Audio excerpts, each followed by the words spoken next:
Chapter 593. Having such a silly master, they started to doubt if they could complete today's assassination mission. Don't worry about me. The moment I think about how I can hold Yi Qing Luo, that little slut, in my palm, and play with her however I want, I feel delighted. That black-robed man, who was addressed as fourth young master, gave a sinister sneer as he clenched the long sword in his hand. As though he recalled the scene which he had described, he raised his head and laughed heartily. 10 over killers. This fourth young master wasn't anyone else but Yuchi family's fourth young master, Yuchiya. Yuchi family's patriarch had lost his face in front of so many commoners and became the joke of the entire Three Springs city. How could Yuchi family's patriarch take this lying down? So he naturally pushed all the blame onto Yi Qing Luo. Yesterday, on account of Mu Zifan's Alchemist Guild's chief token, he let Yi Qing Luo off. But today, he absolutely must kill Yi Qing Luo. Hence, he sent his secret guards to the mansion early in the morning to inquire about the World Group's whereabouts. Then he heard that they were going to the Magic Beast Forest to complete a mission. What kind of place was the Magic Beast Forest? That was a place where danger lurked in all directions, and if they were not careful, they would lose their lives there. They only needed to kill Yi Qing Luo and the others after she came out. If Yi Qing Luo and the others died, the outsiders would only think that they had met with danger while they were completing a mission in the Magic Beast Forest. Who would suspect the Yuchi family? When Yuchi family's patriarch instructed the killers, it was coincidentally heard by Yuchiya. He and Yi Qing Luo originally had an irreconcilable enmity and had been looking for an opportunity to take revenge on her. But unfortunately, Yi Qing Luo had entered the Heavenly Academy and was locked in the academy for a month. So where would he get the chance to take revenge? This time round, Yi Qing Luo had offended the entire Yuchi family. His father would definitely not let Yi Qing Luo off, and after crossing hands, he knew Yi Qing Luo and the other skills and ability. The killers he sent out would definitely be top-rated experts. Yuchiya immediately volunteered and led 10 over high-leveled killers to wait outside the Magic Beast Forest. Those killers racked their brains and discussed if they should directly knock Yuchiya unconscious and wake him up after the mission was completed. Suddenly they heard Yuchiya's cry of shock. Someone is coming out, it's a person. Saying this, Yuchiya's entire head shrank back into the thicket. The other assassins immediately held their breaths and hid in the dark. Sure enough, a figure dressed in a long black robe appeared at the entrance that was filled with dense foliage and eerie qi. That figure was extremely slender, and one could tell at a glance that it was a woman. Yuchiya's brows creased tightly. Could it be that Yi Qing Luo knew that there were killers lying in ambush at the entrance and intentionally used this method to avoid detection? Just as he was about to charge forward and restrain the woman, a figure suddenly appeared in front of him. However, he discovered that after the woman walked out of the entrance, there was a large group of giant magical beasts following closely behind her. The magical beasts stopped at the edge of the entrance and did not step out. Even if Yuchiya didn't understand the ways of the world, he still knew that each and every one of those magical beasts were at least mid-level or above. There were also quite a number of high-level magical beasts mixed in. Magical beasts also had their own rules of survival.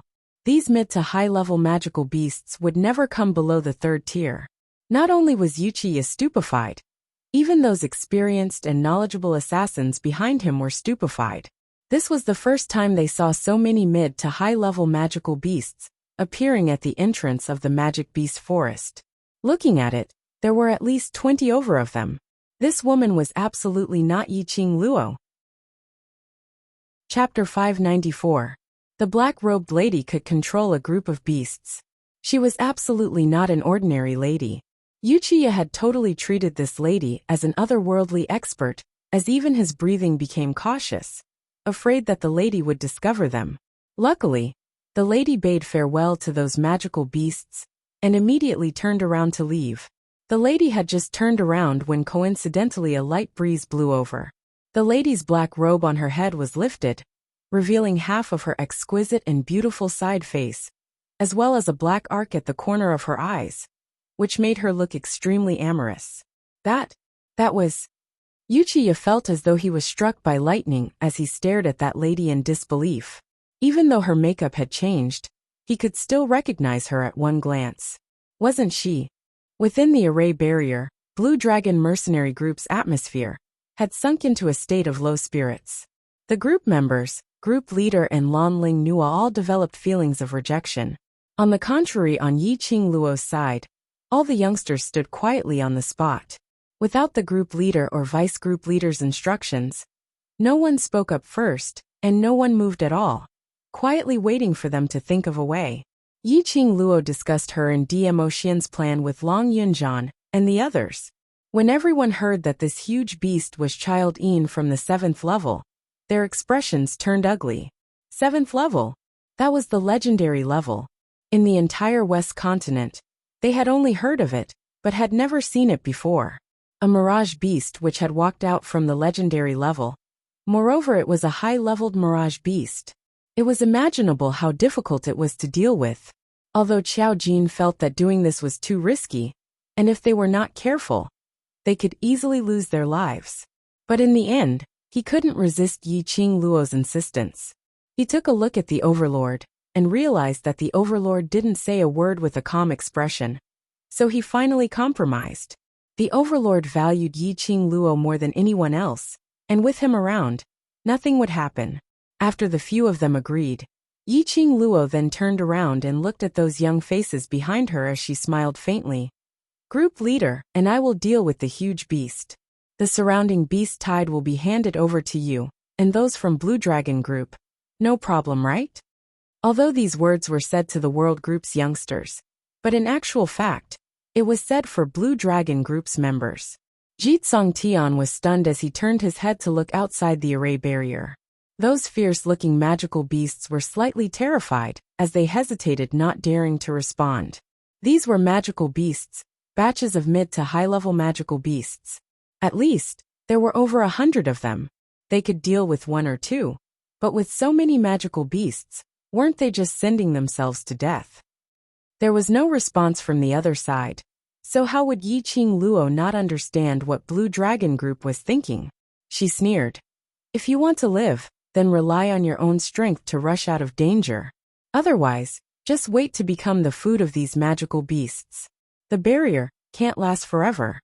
Following that, Yi Qing Luo couldn't be bothered to interact with them any further, as she directly told the World Group's youngsters about some matters to take note of. For example, the surroundings were filled with trees. He could make use of the trees to nimbly avoid the demonic beasts before launching an attack. It was also commonly known as a kite. For example, although magical beasts had their own consciousness, they were still magical beasts. The figure that led the horde of beasts was no longer nearby, which meant that there was no one commanding these magical beasts. These demonic beasts were definitely attacking randomly. All they had to do was to attack the low-level magical beasts in an orderly manner, defeating them one by one, and disrupting the entirety of the magical beasts. These little tricks were easy to say, but how much they could comprehend would depend on the comprehension ability of these youths. Chapter 595. Child Yin's body was tall and sturdy, like a huge mountain. It sensed Yi Qing Luo and Dmo Xian's appearance. Or perhaps its target was the both of them. With a leap, it pounced towards them. This was as though a huge mountain was collapsing right in front of them. Yi Qing Luo and Dmo Xian's gazes met, and the both of them flipped sideways at the same time. One struck towards Child Yin's head while the other turned into a black shadow, and in a blink of an eye, it had already merged into the air. Yi Qing Luo's figure was outstanding as the feather fan on her fingertips kept on spinning, stirring up thousands of miles of wind, as it shot out numerous silver wires, winding around Child Yin's head. Those few silver wires directly wound around Child Yin's neck, winding several rounds. Just as Yi Qing Luo was preparing to tighten the silver wires, she saw Child Yin's two huge and sturdy arms' muscles tensing up. A loud sound was heard as those iron wires directly broke apart. Boom, boom, boom. Child Yin's legs smashed heavily onto the ground. In a split second, the earth quaked and the mountains swayed as the ground started to crack, revealing many cracks. Even the people in the array barrier couldn't help but be affected. Everyone was shaken till they were on the verge of collapsing, almost falling out of the array barrier. Some of the surrounding magical beasts weren't able to evade in time, as they fell right into the cracks which had opened up. Momentarily, the entire 5th level had sunk into unprecedented chaos. At this moment, Long Yunjian and the others moved. Their movements were agile, and their speed was extremely fast, like a bolt of lightning, as they charged towards Child Yin. Seeing the group leader and the other bosses starting to move, the world group's youngsters remembered what Yi Qing Luo said earlier, as they all started to join in the battle. Now was the best opportunity to attack. The ground kept on cracking. Those magical beasts' speed was fast, and they had intelligence, but between the same species, there would always be cases of mutual biting and brawling. Not to mention that right now, there were various kinds of magical beasts gathered together.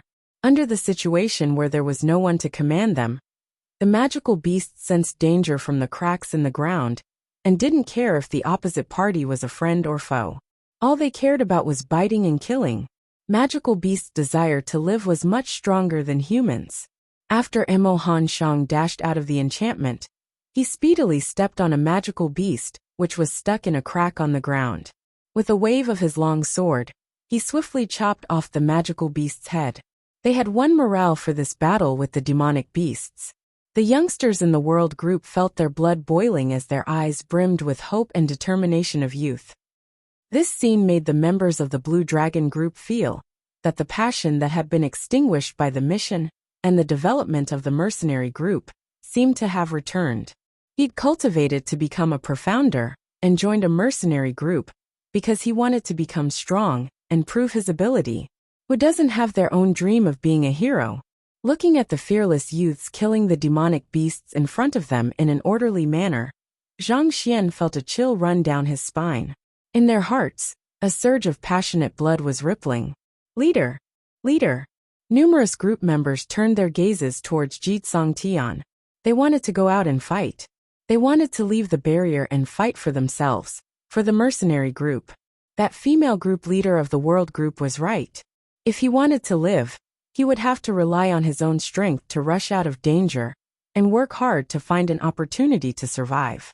The barrier couldn't possibly last for an entire lifetime. Even if it could last for an entire lifetime, they couldn't possibly stay in the barrier forever, not going anywhere at all. Jitsong Tian was the same. He naturally heard Yi Qing Luo and the others' discussion. That huge beast was a high-leveled mirage beast, which came from the 7th level. Even a Sky Mystic Overlord strong exponent was unable to kill it. Chapter 596. It was the same for the others. Didn't they know that a high-leveled mirage beast from the 7th level wasn't something that people like them could go against? No, they knew. They knew the dangers of going against high-leveled mirage beasts. But they still charged up without any hesitation. Because they trusted each other. Willing to attempt to cross hands with danger. Willing to challenge the impossible. This was the true way of a strong practitioner.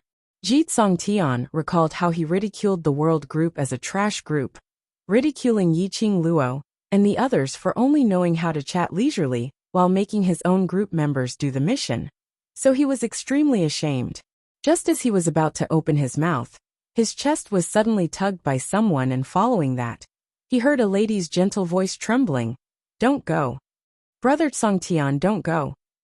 Lan Ling Nua suppressed the anger in her eyes as she tried her best to put on a frightened look, as one hand hugged Jitsong Tian's waist tightly. Her other hand was holding onto Jitsong Tian's lapel, as she buried her soft petite body into his embrace. She absolutely could not let Jitsong Tian help that trash group. Recalling everything that Yi Qing Luo had done to her earlier, Lan Ling Nua's heart was filled with rage. From what she saw, Blue Dragon Group's members leaving the array barrier to kill the other magical beasts was helping that wretched woman.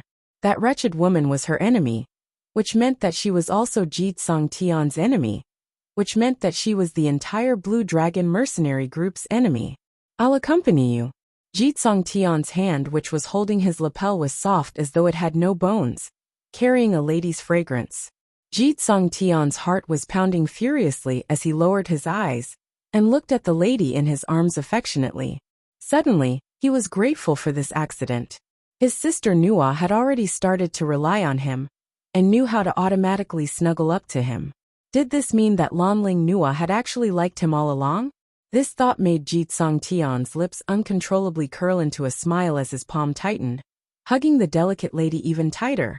Sister Nua, don't be afraid. Brother Song Tian will always be by your side. The surrounding group members were still waiting for Jitsong Tian's command. Originally being infected by the world group's youngsters and being hot-blooded, when he saw this scene filled with deep emotions, the hot-blooded blood in his heart was suddenly extinguished. As a result, they became even more disgusted with Lanling Nua. It was already a matter of life and death, yet she was still displaying her princess temper. Did she really think that she was still in the East Continent's imperial palace? That she was still that spoiled and willful Princess Ling Nua? At first, he thought that Lanling Nua was intelligent and likable. Now, he felt that Lanling Nua was as dumb as a pig. They simply couldn't be bothered to ask for Jitsong Tian's opinion. Anyway, their group leader was prepared to accompany this willful little princess. He gripped his weapon tightly and prepared to rush out of the barrier. Stop! Lanling Nua suddenly popped her head out from Jitsong Tian's arms as she stared coldly at those group members. All of you are not allowed to go. Stay here with me. Princess Ling Nua, Sister Nua. Group members and Jitsong Tian opened their mouths at the same time. The group members couldn't understand the princess's train of thought. They were flirting with each other here. Did they need someone else to accompany them? Jitsong Tian was astonished as his handsome brows creased slightly. Sister Nua, don't worry, I alone can protect you. He thought that Lanling Nua didn't believe in his own ability. Chapter 597. F***K. The group members' hearts were filled with curses, as they wanted to burst out with vulgarities. Was there something wrong with this princess's brain? In the past they thought that Lanling Nua was intelligent or whatever. They were absolutely blind. Looking at the anger in the group members' eyes and their tightly clenched fists, Lanling Nua's expression changed slightly, as she immediately buried her head into Jitsong Tian's arms as she sobbed. Brother Song Tian, I don't allow you to help that slut. I don't allow it. She was sobbing softly as she whimpered in grievance. Every now and then, she would raise her eyes which were stained with tears as she looked pitifully at Jitsong Tian. I know that you've taken a fancy to that slut's beauty, and you feel that she's beautiful. You want to save her and help her. Brother Song Tian, tell me, have you also taken a fancy to that slut? Don't you want Noah anymore? This round of unreasonable pestering made the surrounding group members' mouths agape, as their faces were filled with disbelief, as their jaws almost dropped onto the ground. What on earth was Lanling Nua thinking about in her mind? Leaving the array barrier to kill the magical beasts was helping the world group? What was she thinking? Damn it, they went out to kill the magical beasts. Obviously for the sake of survival, for the entire Blue Dragon mercenary group. However, Jitsong Tian's attention was placed on Lanling Nua's last sentence. Don't want her anymore? How could he possibly bear to not want her? Jitsong Tian's heart was melted by Lanling Nua's tears. His large palm gently patted Lanling Nua's back as he spoke in a gentle tone. How could that be? How could I possibly take a fancy to another woman? Sister Nua, you know that from the moment I met you 4 years ago, I've always been admiring you. The feelings which had always been suppressed in his heart finally came out. Jitsong Tian's heart was pounding like thunder. He waited anxiously for Lanling Nua's reply. Lanling Nua stared with a pair of misty eyes as she blinked, and a shade of red instantly surfaced on her face, as she buried herself into Jitsong Tian's arms. She didn't reply, but her actions were the best answer. Jitsong Tian was so excited that he was about to scream out. His arms hugged Lanling Nua tightly. The woman whom he had admired for so many years had finally agreed to become his woman. Commander, are we really just going to sit here and wait for death? One of the members clenched his fists tightly and shouted in a low, gruff voice. Let's talk about it later. Jitsong Tian replied without even turning his head back. In other words, none of them were allowed to leave the barrier. None of them were allowed to leave the barrier. Leader. The group members trembled in disbelief. They couldn't understand how their leader could be so mesmerized by beauty. "Didn't you hear what your sister-in-law said? Not to let you help the world group?"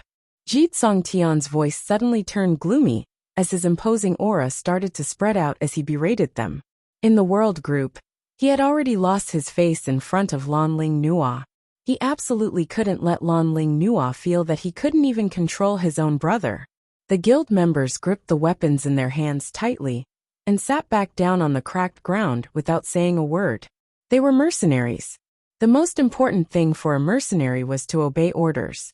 This scene was caught by Yiqing Luo, who was dealing with Childine from afar. There was no other expression on her face, only a disdainful sneer. It was no wonder that after developing to 900 over people, they were still a bronze plate mercenary group. No matter how strong their ability was, they were still a failure as humans. Under this kind of situation, they had already lost their lives, but they still had the leisure to flirt around. She was indeed a femme fatale. Yiqing Luo scoffed softly as her gaze refocused onto the huge mountain like Childine. Chapter 598. That black-cloaked man didn't escape speedily this time round, because he had been discovered. On the contrary, he met Dmo Xian's attack head-on, as he struck out a burst of powerful black qi. That black qi was like a soft snake as it coiled towards Dmo Xian. Apparently, the black-cloaked man had 100% confidence that he could kill everyone present. Dmo Xian's expression remained calm, and when the black qi coiled around him, he stretched out his finger and made a casual sweep. That black qi instantly dissipated. Following that, Dmo Xian's black hair, which was like smoke, spread out on his shoulders as it fluttered without any wind. He was dressed in black, and that bundle of cherry blossom totem on his arm, under this scenario, seemed to have turned into a real flame as it kept on burning. In just a blink of an eye, that flame had already enveloped the black-cloaked man, as though he was using fire to burn the other party. In the array barrier, Blue Dragon mercenary group's members were simply dumbstruck as they watched. Who on earth were these people? Who was that black-cloaked man? Furthermore, that black-cloaked man seemed to have been flipped down from Childin's shoulder, which meant to say, Childine was lured over by this black-cloaked man, a person who was able to control 7th-level advanced-leveled mirage beasts. How powerful was he?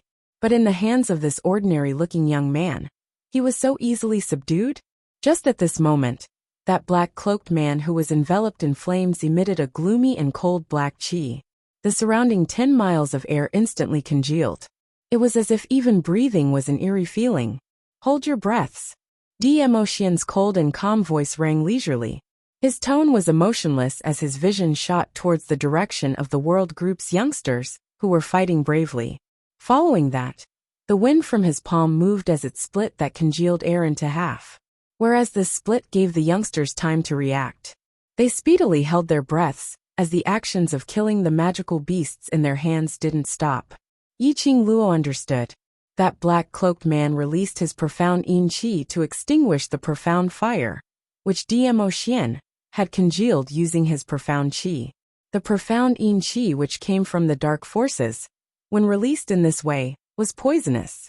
If these youngsters were to breathe it into their bodies, they would definitely be affected by the black qi. The look of Yiqing Ling and Yuqi Peng being swallowed and controlled by the profound yin qi, Yiqing Luo still remembered it clearly. After the black gas on the black-cloaked man dissipated, he prepared to head towards the direction of Childine. Ignoring him, Dmo Xian had already turned into a black shadow and stuck to the back of the black-cloaked man. That's enough. Just a few simple words were spat out from Dmo Xian's mouth, and those youths whose faces were flushed red speedily started to pant heavily. However, from the beginning to the end, they had never cooperated with each other. This is what a team should be. Suddenly, someone beside him let out a sigh. The other members also followed that person's gaze and looked over. Instantly, his body stiffened and tensed up. Ever since the Blue Dragon mercenary group was established, they felt that they belonged to the same group. But after seeing the world group's cooperation today, these group members finally understood what was called a team and what was called trust. Danger lurked in every corner. but they arranged for their men to disperse in an orderly manner.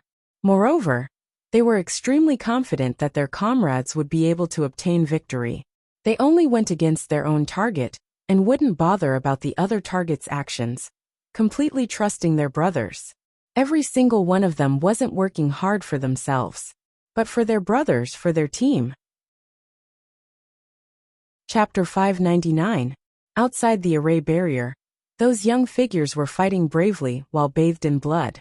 The ground was filled with magical beasts' corpses as blood flowed like a river. Their clothes had already been dyed red.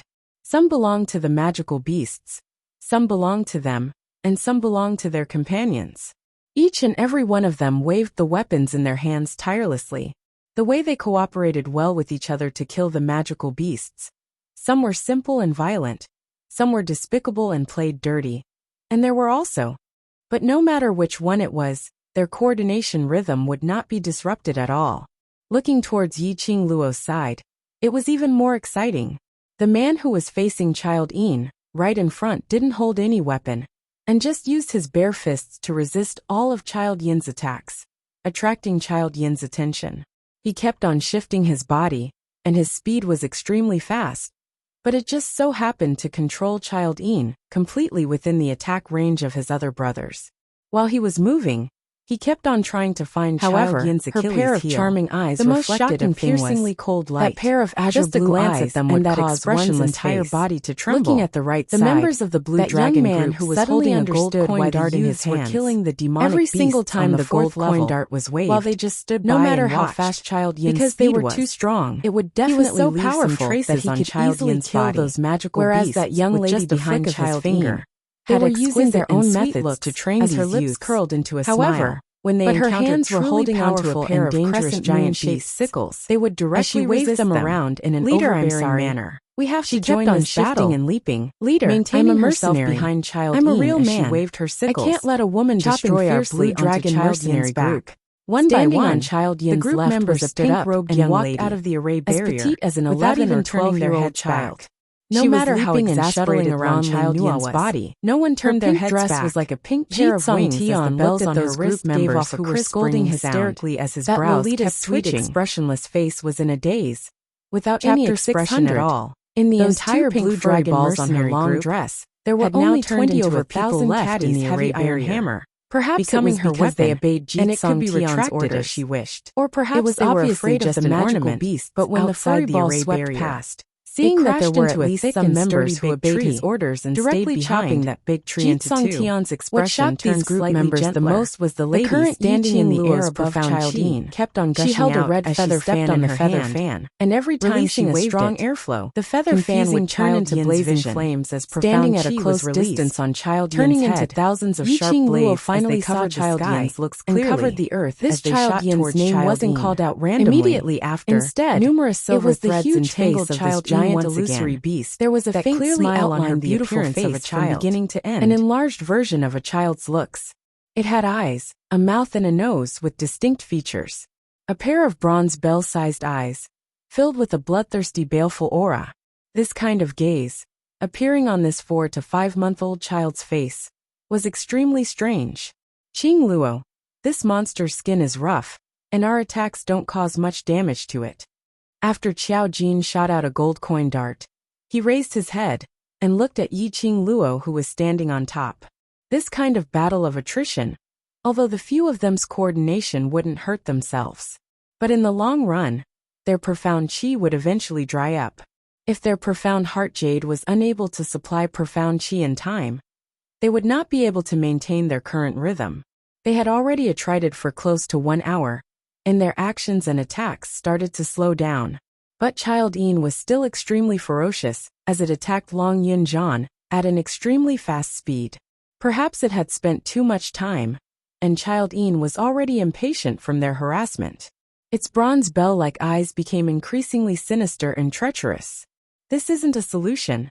Yi Qing Luo's slender brows creased slightly. Her peripheral vision shot towards Dmo Xian's direction. She saw Dmo Xian floating in midair as he met that black-cloaked man's palms. Following that, the both of them retreated at the same time, and a burst of faintly discernible black chi started to spread out between their palms. Yi Qing Luo's expression congealed.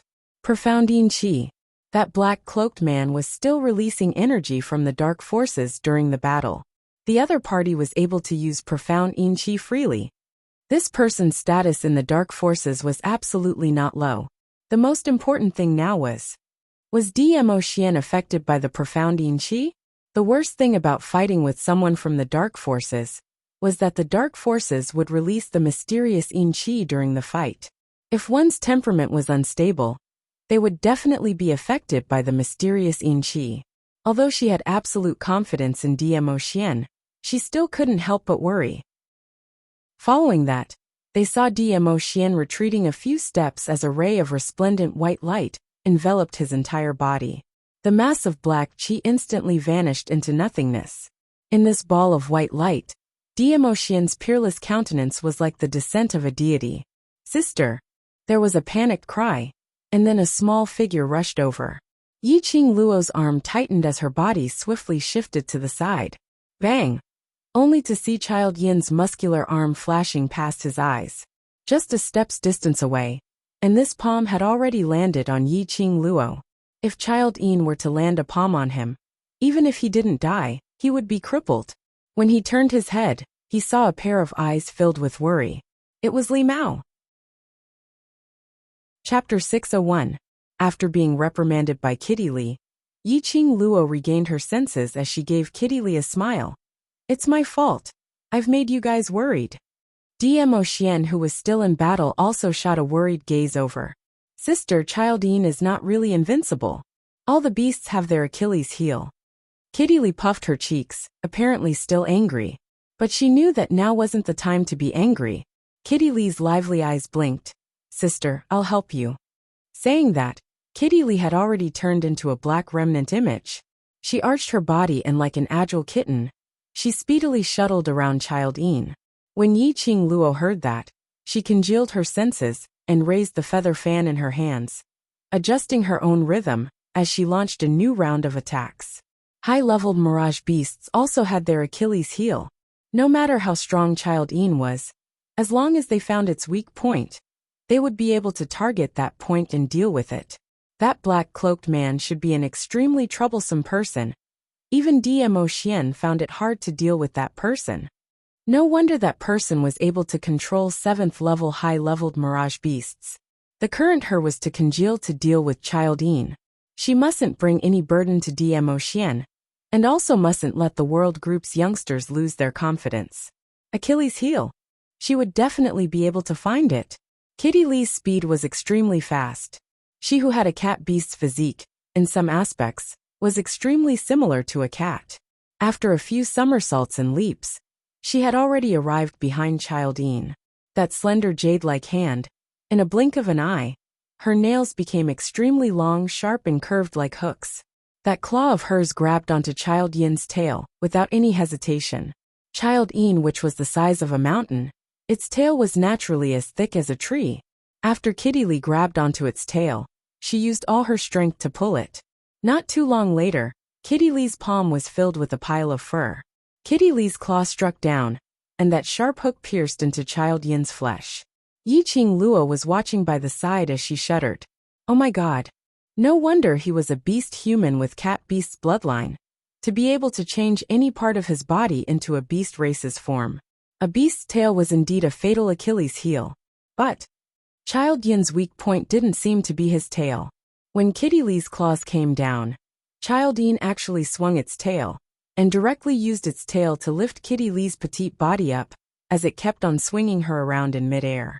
There were lush trees all around, and this fall naturally knocked into those trees. Luckily Kitty Li was agile, and her claws grabbed onto Child Yin's tail, as she climbed up agilely. Child Yin's tail swept across the trees, and the surroundings rumbled continuously. Not the tail. When the few of them saw that, they immediately increased the speed of their attacks, attempting to divert Child Yin's attention away from Kitty Li.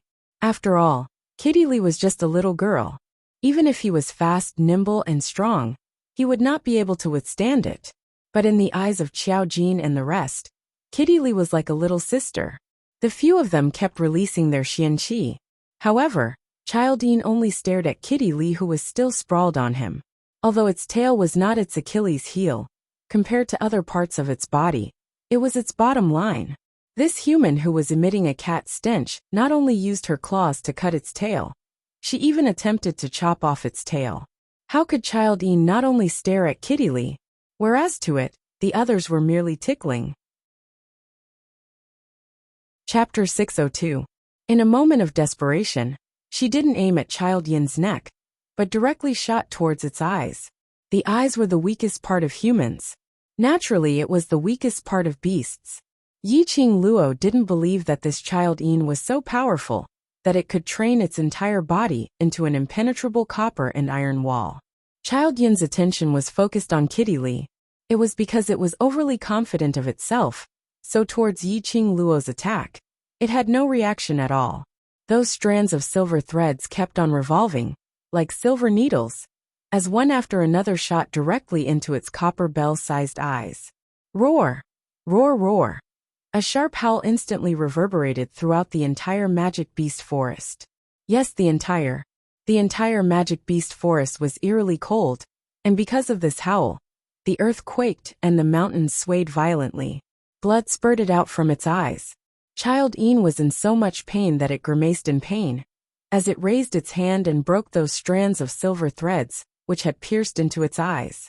Childine's reaction was swift, and it only got pierced in one eye, as it avoided the other eye's silver threads. While Childine was howling in pain, Kitty Lee speedily leapt down from its body, as she returned to Yiqing Luo's side. Roar, roar, roar! Roar! A fierce roar that was filled with raging anger rang out. That eye, which was filled with blood, was scarlet red. The other eye was also emitting scarlet fury. These people had completely infuriated it. The ground shook as the mountains shook. Following Childine's howl, those magical beasts which were battling with the other youngsters all started to howl as well. In a split second, the entire forest was filled with waves of magical beasts' howls. One after another, it was especially ear-piercing. Yiqing Luo's body, which was suspended in midair, suddenly swayed, as she almost fell down. She couldn't help but creased her brows tightly, as her slender hand covered her chest. A fishy sweetness surged up her throat, as though it was about to gush out from her mouth. Lass, circulate your profound jade heart's profound chi. Protect your heart meridians. By her ear, Old Man Song's anxious voice rang hazily. Yiqing Luo took a deep breath, as her eardrums felt a piercing pain. Not only her. Quite a few of the youths around him had already vomited blood from the howls of the magical beasts. These magical beasts were all mid to high-level magical beasts. Coupled with a high-level mirage beast, if they howled in unison, it would be easy for a low-level profound practitioner's internal organs to rupture and die from this howl. Brothers, protect your heart! Yiqing Luo heaved a sigh of relief and reprimanded in her delicate voice. But after this howl, Yiqing Luo was like a puppet with a broken string, falling straight down from the sky. Fortunately, Kitty Lee was by his side. As a beast man, she was not affected by the howls of the beasts. She speedily supported Yiqing Luo, and her hand, which had already returned to normal, gently placed on the back of Yiqing Luo's hand, which was pressing on her chest. Cat! Yiqing Luo was surprised. A warm feeling slowly flowed into Yiqing Luo's heart. That source wrapped around her heart and harmonized with her profound jade heart. The sharp pain in his eardrums and the sweet taste in his throat finally subsided. Just as Yiqing Luo heaved a sigh of relief, a scorching feeling suddenly arose in her heart, as though a raging fire was burning. Kitty Lee, who was transferring her profound chi, suddenly retracted her hand, as though she was scalded, as she looked at her own palm in disbelief. It was still fair, but that scorching pain still remained in her palm. What was going on? Kitty Lee stared at Yiqing Luo in astonishment, seeing her slender brows knitted into a bundle, as her delicate body kept twisting, as though she was in extreme pain. Chapter 603. Sister. Kitty Lee panicked as she called out to Yiqing Luo. But Yiqing Luo seemed as though she couldn't hear what she said as she shut her eyes tightly, writhing in pain in her arms. Yiqing Luo could no longer hear any sounds from the outside world. She was in so much pain, Her entire body was in pain. So painful that it felt like something was expanding from the bottom of her heart, as though it was about to explode, squeezing her. Hundreds of beasts howled one after another, exploding unceasingly in her head. Boom! That howl turned into a ray of white light in her mind. Yi Qingluo lost all her consciousness as she fainted. Sister! Qingluo! Kitty Li, Qiao Jin and the others shouted in unison. Long Yunzhan's figure swayed as he appeared next to Kitty Li, his azure blue eyes staring intently at Yi Qingluo. Just as he stretched out his hand to carry Yi Qingluo from Kitty Li's arms, his back suddenly felt a chill as the human dragon's perception made Long Yunzhan's feet flash slightly as he evaded. Following that, he saw Dmo Xian's figure flash past, and Yi Qingluo was already in his arms. This lunatic! Long Yunzhan's eyes sunk. What are you doing? There was a mysterious dark forces man over there. He just left that person behind and rushed over? Wouldn't that be giving the dark forces a chance to counterattack? Dmo Xian ignored Long Yunzhan, as his pair of chilly eyes stared at the little woman in his arms. Her face was pale, and there was no reaction. No matter how he used his profound qi to probe the condition of her body, it didn't evoke any reaction from her. If it wasn't for the fact that Yi Qingluo's breathing was still smooth, if it wasn't for the fact that Yi Qingluo's brows were still tightly knitted, Dmo Xian almost thought that the person in his arms had already. His slender long fingers were on Yi Qingluo's shoulder as he slowly tightened his grip on her clothes. That peerless face was expressionless as though it was covered with frost, making one feel as though they were in an ice house. Lil Luo'er. His hoarse voice was filled with worry. Dmo Xian hugged Yi Qingluo tightly as his gaze was fixed on her face, not allowing any other person to enter. Seeing Dmo Xian in this state, Long Yunzhan couldn't say anything else. He squinted his azure blue eyes and looked not too far away, at that black-cloaked man, who had already returned to stand on Child Yin's shoulder. The black-cloaked man was still wearing a cloak, but it wasn't hard to see that he was in an extremely sorry state. The cloak on his body had already been shredded into several pieces by the profound qi. Even when he was standing on Child Yin's shoulder, he seemed to be on the verge of collapsing. That Child Yin was still howling continuously. Each sound was sharper than the one before. Hundreds of beasts cried out in unison, as if they were responding to the strongest among the beasts. Dmo Xian's thoughts were all placed on Yi Qingluo. The enchantment suddenly disappeared. Child Yin's furious howls and hundreds of beasts' howls were clearly transmitted into Jitsong Tian and Lan Ling Nua's eardrums. Lan Ling Nua was merely in mystic profound first grade, and when this voice entered her ears, she instantly spat out a mouthful of blood as her delicate body fell limply into Jitsong Tian's arms. Sister Nua. Jitsong Tian frantically hugged Lan Ling Nua tightly as his eyes were filled with heartache. As for those group members who sat by the side and listened to his orders, not leaving the barrier, other than obeying his orders, it was also because their profound grades weren't high and their abilities weren't high, so they were afraid of death, which was why they stayed behind. Now that the barrier had dispersed, these people couldn't take it, as they directly spat out blood as they fell onto the ground. There were a few group members whose internal organs were ruptured as they died on the spot. Chapter 604. At this moment, Jitsong Tian couldn't be bothered about their gender difference, as his palm immediately covered Lan Ling Nua's chest. The woman's soft chest bumped into his palm. Up and down, it made Jitsong Tian's delicate-looking face instantly turn red. The woman in his arms was the woman he loved. How could he not be distracted by this? Song brother Song Tian. Lan Ling Nua's brows creased tightly in pain as she kept twisting her body. She was unable to avoid those continuous beast cries, so she could only seek help from Jitsong Tian. The more she moved, the more Jitsong Tian's breathing was unable to calm down. He forced himself to hold on to his will, and transmitted his profound qi to protect Lan Ling Nua's heart meridian. The other members who had fallen to the ground were completely disappointed. His team members, his brothers, all had their hearts shattered by the howling of the beasts, and several of them had even died. However, this regiment commander actually did not have the slightest reaction. He didn't even say a word of concern. In his heart, there was only that woman, Lanling Nua. A brother who had risked his life for him was inferior to a woman? How could these team members remain calm in their hearts? Whereas Jitsong Tian didn't feel that there was any problem with his way of doing things. In his eyes, Blue Dragon Mercenary Group was established by him alone, so it was natural for these group members to listen to him. Moreover, from today onwards, Lanling Nua was their sister-in-law. Naturally, his sister-in-law was the most important. In order to prevent his beastly nature from being triggered by his beloved woman's delicate body, Jitsong Tian turned his gaze towards the battlefield. Then he was stunned. Not only him.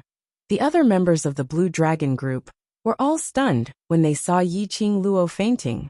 Their eyes were filled with astonishment and disbelief. The roar of hundreds of beasts would only affect those with lower mystic ranks. Those who were able to reach the 5th level were mostly in the mystic profound realm and above. He wasn't affected much. In the hearts of these group members, these youngsters in the world group were all top-notch prodigies and experts. However, when the 100 beasts cried out, at least half of the 60-odd people were affected. That also meant to say that at least half of the world group's youngsters were mystic profound grade 5 and below. How was this possible? These youths had a tacit understanding of each other and were ruthless. Moreover, they were able to deal with the high-level magical beasts with ease. No matter what, his profound rank should be above the members of the Blue Dragon Group. What shocked them the most was Yiqing Luo. Ever since the incident of snatching that bear beast's corpse, Blue Dragon Group's members had already treated Yiqing Luo as a goddess-like figure. She was strong. He was strong enough to command this powerful mercenary group. Otherwise, how would Yiqing Luo dare to deal with a high-level mirage beast from the 7th level? That was a high-level magical beast, a magical beast. And it was from the 7th level. But, unexpectedly, Yiqing Luo's profound grade was only at the mystic profound 4th grade. This rank in the Blue Dragon Mercenary Group wasn't the lowest mystic rank, but he definitely couldn't be considered as an expert and could only be placed in the reserve team as a substitute member. But they had no choice but to admit that even if it was Jitsong Tian, the group leader, personally going up against Yiqing Luo in a one-on-one battle, I'm afraid Jitsong Tian wasn't able to gain any advantage. In the group members' hearts, the feeling towards Yiqing Luo was not something that could be described with the word admiration. The current Yiqing Luo hadn't really fainted. It was pitch black in front of her. An array of white light flickered, piercing Yiqing Luo's eyes. She wanted to rub her temples, rubbing her glabella to ease the intense pain. But her body wasn't able to move. Her 4 limbs seemed as though they were shackled as they were extremely stiff. Chapter 605. Her heart was burning like a raging fire. Yiqing Luo was in unbearable pain. Was she afraid of pain? No.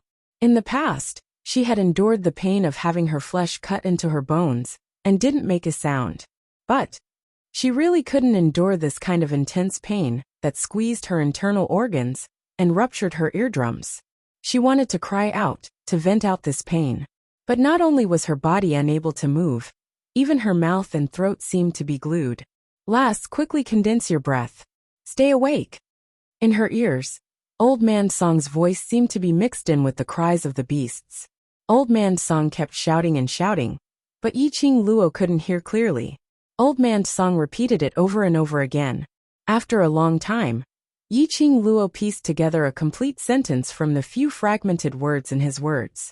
Yiqing Luo braced her willpower and followed Old Man Song's words, trying hard to condense her breath. Last, the mother of the profound jade heart is by your side.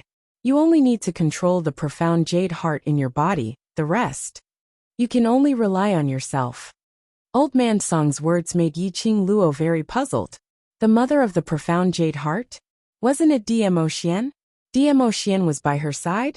Then, what about that black-cloaked man? Why did he let her control the profound jade heart in her body? Countless questions kept revolving in her mind, expanding and almost about to explode. Yiqing Luo couldn't think any more. A surge of heat surged in her heart and instantly swallowed her consciousness. Ah! A mournful scream overflowed from Yi Qing Luo's mouth. Qing Luo. Sister. The few people standing behind Diemo Xian surrounded her and cried out worriedly. They had never heard Yi Qing Luo cry out like this. In their hearts, Yi Qing Luo had always been a strong girl, strong to the point that she wouldn't cry out in pain. Today when they heard her scream, everyone's heart seemed to be strangled by something. Breathing was difficult. The lady in Diemo Xian's arms had pale lips that were devoid of blood, as blood kept gushing out, causing that extremely pale complexion to add a tinge of bewitching color. Everyone's hearts were trembling. Pairs of hopeful gazes looked towards Diemo Xian. Overlord. He was like a deity, everyone's hope at this moment. The legend of the Nirvana realm, the legendary man. He definitely had a way to save Yi Qing Luo. Diemo Xian lowered his eyelids, his curved eyelashes casting a shadow below his eyes. Then, he slowly raised his head and looked at Kitty Li. Look at her. His eyes were filled with a thick chill. Kitty Li trembled as she subconsciously walked over and took over Yi Qing Luo, who was in Diemo Xian's arms. The Arch. Xiao Jin realized what Diemo Xian wanted to do and immediately called out to him. But Diemo Xian seemed as though he couldn't hear his voice as he flew towards Child Yin's direction. Xiao Jin chased a few steps forward but ultimately still stopped. The overlord had pampered Qing Luo in the palm of his hand. Seeing Qing Luo in such a state, the overlord's heart felt worse than anyone else. He wanted to take revenge for Qing Luo. The howls around them continued. Long Yunjian congealed his senses as he took a deep look at Yi Qing Luo. His azure blue eyes were tainted with a chilly glint. Kill. Leave none alive. Leave not a single one alive? Were they going to massacre the 5th level, all the magical beasts who had taken part in this battle? Blue Dragon Group's members all felt that these youngsters had gone mad.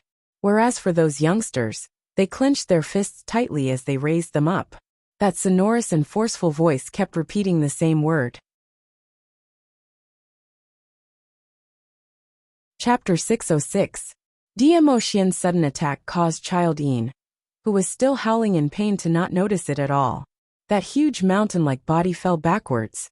The black-cloaked man on his shoulder swiftly leapt up and left Diemo Xian's attack range. Diemo Xian's charming thin lips curled upwards as his eyes were filled with frost, and the attacks in his hands became even more vicious and sharp, pressing towards the black-cloaked man. Earlier when he was battling with the black-cloaked man, Diemo Xian hadn't displayed his full strength, whereas the current Diemo Xian had apparently started to become serious. The black-cloaked man's original arrogance started to become timid as he fled in all directions. Under the black-cloaked man's summoning, Child Yin speedily climbed up as it stared with its blood-dripping eyes, pouncing towards Diemo Xian. One beast and one man, tangled with each other. Long Yunjian and the others knew that in this kind of battle, there was no chance for them mortals to interfere. If they allowed this bunch of magical beasts to continue howling, it would affect Yi Qing Luo's injuries to a certain extent. He led the World Group's youngsters and started killing those howling magical beasts. Yi Qing Luo, who was in the abyss of suffering, struggled in pain, trying to break free from this pain. Lil Luoer, I respect whatever you think. I will wait for you to walk side by side with me. Suddenly, an extremely pleasant voice sounded in his ears. That voice was mellow like fine wine, deep and clear. Sentence after sentence, it kept calling out her name. Those sentences were sweet and warm, warming one's heart. In a daze, a peerless face appeared in front of her. He looked at her lovingly and gave her an extremely gentle smile. Madam Qing Luo, the one who admires you the most now is Sister Ziqing. Madam Qing Luo, you're the center of devil class. Qing Luo. Immediately following that, familiar faces flashed past her eyes as she heard their voices calling out to her. These people's faces, these people's voices, slowly turned into a warm current, flowing in her heart. Wherever the warm current flowed through, the sharp pain from the tremors gradually disappeared. Even the profound jade heart, which was burning in her heart, seemed to have been extinguished. That warm current filled her limbs and bones, circulating 1 cycle, 2 cycles. Yi Qing Luo became aware of something. and immediately controlled her profound jade heart to continuously absorb that warm current, breathing it in and out, lingering around her profound jade heart. That warm current, under Yiqing Luo's control, gradually wrapped around the profound heart jade, forming a round ball. Following that, Yiqing Luo felt her body suddenly becoming light, like a feather. All the pain had dissipated. His breathing was smooth, and his body was filled with energy. Wave after wave of profound energy flowed continuously within her body. Kitty Lee, who was hugging Yiqing Luo, kept transmitting her profound qi in an attempt to awaken Yiqing Luo and protect her heart meridians. However, the profound energy that was transmitted seemed to have fallen into a bottomless abyss, and it didn't receive any response at all. Suddenly, Yiqing Luo's body exploded with an intense light. Immediately following that ray of light directly lifted Yiqing Luo's body into mid-air. Sister! Kitty Lee panicked. Her hands didn't even manage to hug Yiqing Luo tightly. She could only look on helplessly as Yiqing Luo's body rushed into mid-air. Everyone's gazes were attracted by this dazzling light. Everyone's vision all congregated over. The lady, who was in deep sleep, was surrounded by a violent force, as it kept dancing the lady's long hair, which had fallen onto her shoulders. Her fine black hair danced, as though it was floating in a dream. Chapter 607. The crowd looked at the lady in mid-air in astonishment. All the profound qi and that dazzling light surged towards the direction of Yiqing Luo's wrist. Faintly, cherry blossom-like totems could be seen on that slender wrist, which looked extremely flirtatious. This what was going on? The youngsters looked at this scene in disbelief. By right, so much profound qi was encircling Yiqing Luo's surroundings. This should be the trend of her advancing. But these profound qi were not like ordinary cultivators who advanced, which was surging towards the cultivator's profound jade heart, but towards the wrist. While the crowd was puzzled, the black-cloaked man who was dealing with Dmo Xian was in a sorry state with injuries all over his body. The cloak on him had long been damaged, leaving only a veil which covered his entire face. That black-cloaked man had also noticed the situation over here. On seeing the cherry blossom totem on Yiqing Luo's wrist, he turned stiff. That was impossible. How could it be in Yiqing Luo's hands? The black-cloaked man stared at that cherry blossom totem in disbelief, as a biting cold glint flashed past his eyes. Qi! After a slight sound came to his ears, the black-cloaked man felt a sharp pain in his chest. The black-cloaked man lowered his eyes and saw a burst of profound qi penetrating through his body from his chest. The black-cloaked man raised his eyes in astonishment and met with a pair of icy cold peach blossom eyes. She is the person whom this lord wants to protect. Even this lord can't bear to hurt her. Just based on you dare to lay your eyes on her? The extremely ridiculing words were like frost, directly entering the black-cloaked man's ears. This lord, he was Overlord? The black-cloaked man drew in a breath of cold air. The cloak on his head swayed as it fell onto the ground, revealing a skinny like firewood, completely supported by bones and skin. It looked extremely horrifying. Especially now, the black-cloaked man's eyes were wide open, staring at Dmo Xian in disbelief. It was like a pair of eyeballs, staring straight at Dmo Xian. Only a dead person will keep all secrets. Following Dmo Xian's cold voice, the black-cloaked man's body fell straight down, without any signs of life. Dmo Xian retracted his hand and turned his gaze towards Yiqing Luo, who was floating in midair as his brows creased slightly. He was afraid that something big was going to happen. His little Luoer. He had to grow up quickly. The profound qi which encircled Yiqing Luo's body, and that dazzling light sped up the encirclement frequency, constantly mixing and colliding. Not long after, all of the profound qi had been absorbed into his wrist. Just as that ray of light disappeared, Yiqing Luo, who was suspended in midair, suddenly opened her eyes. Those dazzling star-like eyes shot out a powerful sharp blade. A powerful airflow revolved around her body. Even the air seemed to be rippling. Mystic profound fourth grade. With a single leap, He directly advanced to mystic profound 8th grade. Here it comes again. The youngsters in the world group had already turned numb from being dumbstruck. Mother ***. It was another level skipping promotion. Their Madame Qing Luo was just too valiant. Was it really that easy to advance now, so casual? Whereas those members of the Blue Dragon group were completely dumbstruck. Were they dreaming?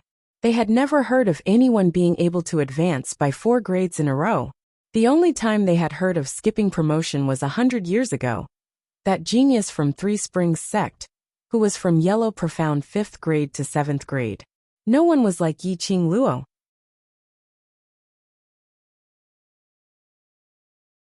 Chapter 608.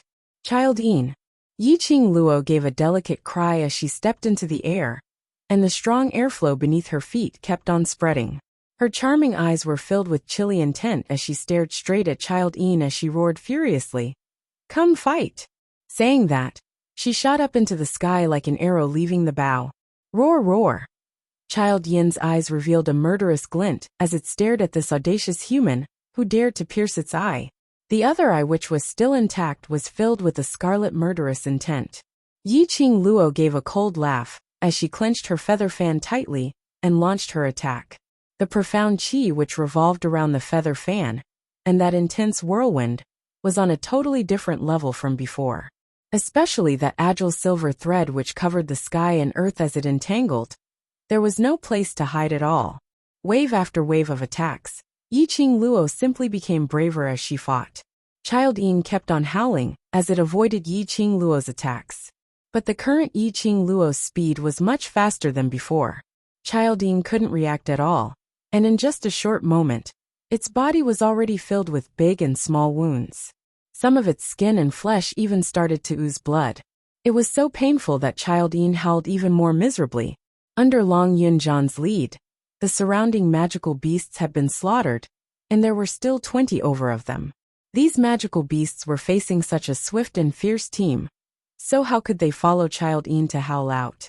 Even if they could howl, there were only 20 over of them left, so they were unable to create that kind of shock earlier. The current Yi Qing Luo's body was as light as a feather. She felt that her breathing was getting smoother and smoother as her body became lighter, and her speed became faster and faster. Even if she didn't display that set of footwork, her current speed was something which ordinary people absolutely could not chase up to. Her body had undergone a huge change. After the advancement, not only her profound grade had been upgraded, her overall strength and body quality had also been upgraded. She totally didn't feel any discomfort in her body and mind at all.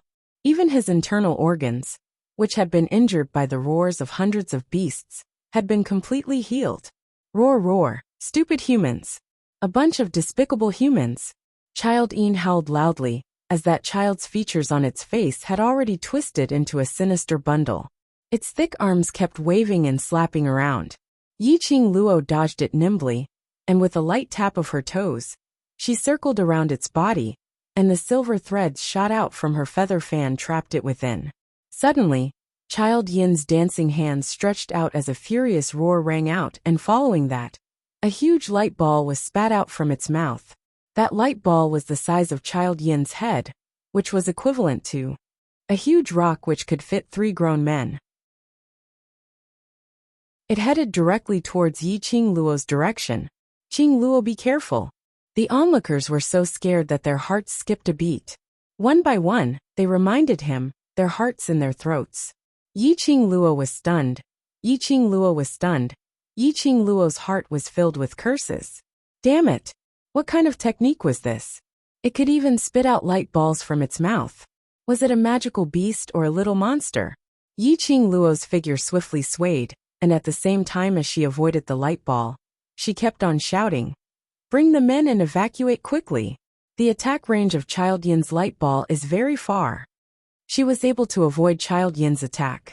But that didn't mean that the group of brothers behind her were able to avoid it. Under Child Yin's rage, the light ball which was released from its mouth was enough to sweep this entire forest.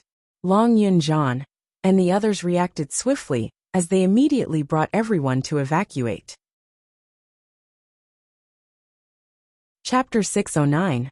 Hence, If a group of people were to arrive at the 5th level to complete a mission, they would probably see this strange scene. In front of them, a large group of mercenaries, who were in a sorry state, ran forward. Behind them were 20 over-injured advanced leveled magical beasts as they bared their fangs, howling as they chased after them. But only after running for 100 meters away, Long Yinzhan stopped in his tracks as he raised his hand to shout for them to stop. Following that, all of them turned around and started waving their weapons towards those 20 over magical beasts, killing them. This position was out of the shooting range of the light ball, but they were still able to see Yiqing Luo clearly. That stretch of forest had already turned into ruins. The huge light ball exploded on the ground as sand and pebbles flew everywhere, as dust curled upwards. The entire magical beast forest shook once again as it shook incessantly. Roar, roar. Seeing its own light ball being avoided by Yiqing Luo, Child Yin howled even louder as it pounded its own chest fiercely as it spat out one light ball after another. That's right. One by one after another. The huge light ball was like bullets as it bombarded downwards with a pitter-patter. Yiqing Luo avoided the first one, and the second light ball followed closely behind. When each light ball crashed onto the ground, it exploded a deep pit as it set off a huge airwave. This airwave also affected Yiqing Luo's performance. Just as Yiqing Luo avoided the third light ball, the airwave behind her directly caused Yiqing Luo's petite body to fall onto the ground. Immediately following that, the fourth light ball struck towards her. Qing Luo, Long Yinzhan, and the others stopped their hands which were slashing the magical beasts as they shouted out towards Yiqing Luo's direction. Dead. That little slut is dead. Lanling Nua, who was carried in Jitsong Tian's arms, was filled with joy as she watched Yiqing Luo being swallowed by the light ball, as she excitedly hugged Jitsong Tian's neck tightly. That spirited beautiful eyes were filled with joy, as it was extremely beautiful. From the might of that light ball, it was totally able to flatten that stretch of forest. If Yiqing Luo was struck by that light ball, she probably wouldn't even have a full corpse left. The more she thought, the more excited Lanling Nua's expression became. She smiled and even smiled as she hugged his neck. Jitsong Tian's heart was thumping nonstop right now. So why would he care about what Lanling Nua said? She nodded in agreement with Lanling Nua's words. Yes. It's good that he died. It's good that he died. As long as younger sister Nua is happy.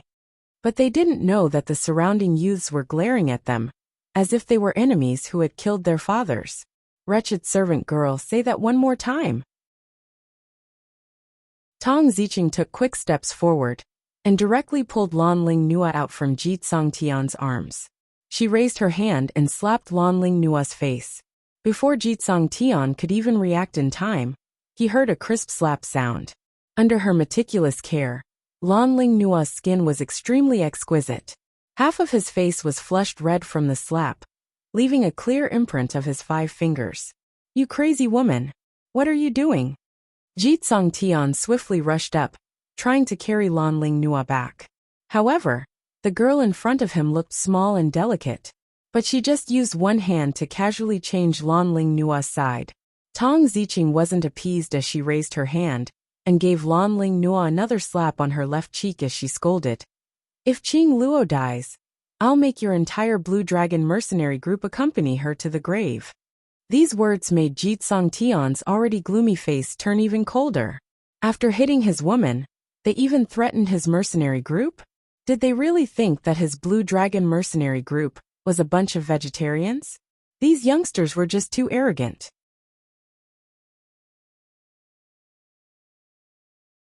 Chapter 610.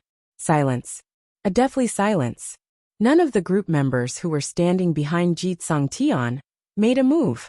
Jitsong Tian's brows creased tightly as he looked at Lanling Nua's aggrieved look as the rage in his heart surged. Are you all deaf? This group leader says. Tie up these people who don't know what's good for them. Save your sister-in-law. He shouted furiously as he turned around and stared at those group members behind him. But he discovered that the remaining 50 over group members, other than those 20 over people who followed Jitsong Tian to stay in the array barrier, who were trembling while holding their weapons, not knowing what to do. The other group members all stared at Jitsung Tian with a furious expression. They simply couldn't understand why their brilliant group leader had turned into this state today. Was it because of Lan Ling Nua, that wretched woman? Some group members couldn't help but burst out. Group leader, the person who doesn't know what's good for her is Princess Ling Nua. It's you. If it wasn't for the world group, if it wasn't for Miss Yi, we would have already become that huge beast, becoming the magical beast's food. We're mercenaries. We're real mercenaries. We will absolutely not do things like biting the hand that feeds us. One after another, the group members started to voice out the unhappiness in their hearts. But they knew clearly in their hearts that in their group leader's heart, Lan Ling Nua was a treasure which no one could taint. They didn't dare to blame everything on Lan Ling Nua, but in their words, the spearhead was pointed towards Lan Ling Nua. After being slapped twice, Lan Ling Nua's cheeks were swollen and red. When had she ever suffered such humiliation? She knew that she wasn't a match for Tong Ziqing, so she didn't dare to retaliate forcefully, only covering her mouth and her cheeks as tears started to flow down. Her mouth would occasionally affectionately call out Brother Tsang Tian, looking as pitiful as she could be. When he heard the accusation from his team members, he cried even louder. The surrounding magical beasts had all been killed by the world group's youngsters. Now that they heard Lan Ling Nua's sharp cries, they felt that it was ear-piercing and wanted to slap this lady till she fainted. Their hearts were filled with concern for Yi Qing Luo's safety, and Lan Ling Nua looked like she was at a funeral. So who would feel good about it? Hearing Lan Ling Nua's cries, Jitsung Tian's heart ached as he totally didn't realize that it was his own fault, only feeling that his group members had all been brainwashed by the other party. The members who had always obeyed his orders dared to refute him today. They reprimanded him, and even indirectly talked about their sister-in-law. If they hadn't been brainwashed by the other party, how could his members have become like this? Good you guys. You dare to resist my orders. You want to join their team, right? Fine. I'll fulfill your wish. Jitsung Tian directly tore down the group leader's badge from his chest. The other group members realized what Jitsung Tian wanted to do, and their expressions instantly changed. Jitsung Tian was trying to make them leave the Blue Dragon group. All of them were Blue Dragon group's elite team, and Jitsung Tian was willing to disregard their many years of brotherhood just for a woman? These members were completely disappointed. All of them clenched their fists so tightly that their veins popped out. The way they stared at Lan Ling Nua was as though they were looking at a vixen who could bring calamity to the country and people. Quickly look. Xiao Jin stared at Yi Qing Luo's direction as a glint flashed past his eyes as he cried out in joy. The world group's youngsters weren't in the mood to appreciate this farce.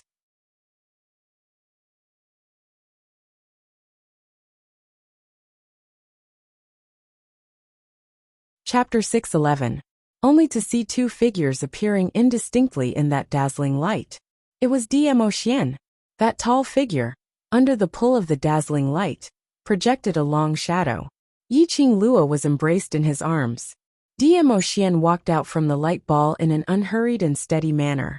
The air billows behind him blew up their sleeves and their black hair. Whereas Dmo Xian was still calm and composed as he walked slowly. The world group's youngsters suddenly felt their eyes turning moist. They stared at the two people in the light, as their suspenseful hearts finally calmed down. Enai Ruopan and Kitty Li were already crying out loud. Luckily nothing happened to their Qing Luo. Luckily the overlord was by their side. Roar! Child Yin's eyes widened as it looked even more ferocious. Light balls started to spew out from its mouth once again. These two despicable humans actually dared to look down on it, and even dared to turn their backs against it. Child Yin howled, and that fat body which was like a mountain trembled, and following that, an endless stream of light balls were released. This time round, the attack range had obviously expanded. It wanted to annihilate the entire 5th level. Long Yunzhan reacted in time, as he swiftly called for everyone to leave at the fastest speed possible. Xian! Yi Qing Luo hooked onto Dmo Xian's neck as the both of them exchanged glances, and immediately, the corners of their lips twitched meaningfully. Following that, Yiqing Luo's peripheral vision shot a glance at Child Yin as she leapt up from Dmo Xian's arms. Dmo Xian followed closely behind her. Two figures floated in midair as they faced that light ball, which kept on exploding. The white light flickered as though it was a dream. Under this white light, the duo's peerless, devastatingly beautiful faces became even more spirited and handsome. Yiqing Luo's black robe was dancing in the strong wind, like a budding rose, a rose in the dark night. Yiqing Luo's feather fan spun a few rounds on her fingertips as a ray of red light was released from the feather fan, turning into a biting cold wind blade, as it met the light ball head-on and struck back. The light ball surged, and this wind blade was extremely powerful. The two forces were stuck in midair and collided with each other. Gazing at Yiqing Luo's increasingly sweet and exquisite side profile under the white light, Dmo Xian's gaze turned gentle as his lips curled into a smile. His palm moved, and a vigorous energy wrapped around the wind blade that Yiqing Luo created. Yiqing Luo's profound energy was already on par with those light balls. Now with the addition of Dmo Xian's profound energy, those light balls were immediately pushed back. Child Yin was extremely infuriated as he howled and hammered his chest before jumping up agilely to avoid the light ball that was coming back at him. With a leap, it pounced towards the two people floating in the air. Yiqing Luo sneered. Her charming eyes were cold and indifferent, without a hint of panic.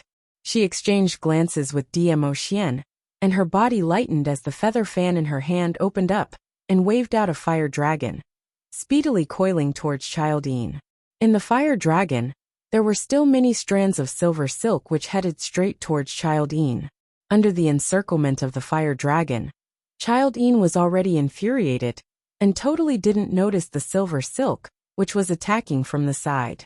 After it dispersed the fire dragon which Yiqing Luo had released, those strands of silver silk swiftly pierced into its other eye. That was right. That fire dragon was simply a cover, which Yiqing Luo used to confuse Child Yin. So what if it was a high-leveled Mirage Beast? Mirage Beast was after all a beast. No matter how intelligent it was still a beast. After knowing Child Yin's weakness, how would Yiqing Luo let go of its other eye?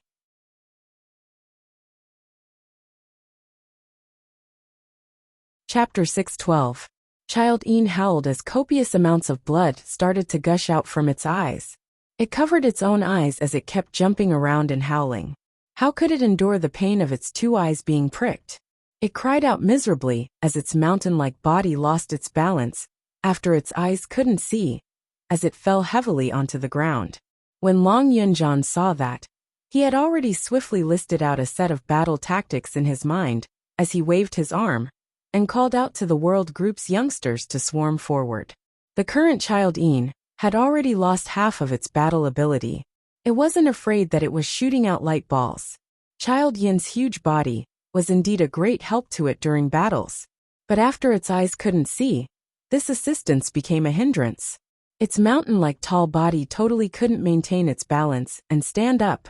It only had a beast's senses and sense of smell, but the surroundings were filled with the stench of blood from the magical beasts. Its ears were filled with the sounds of numerous humans walking around. How could it differentiate?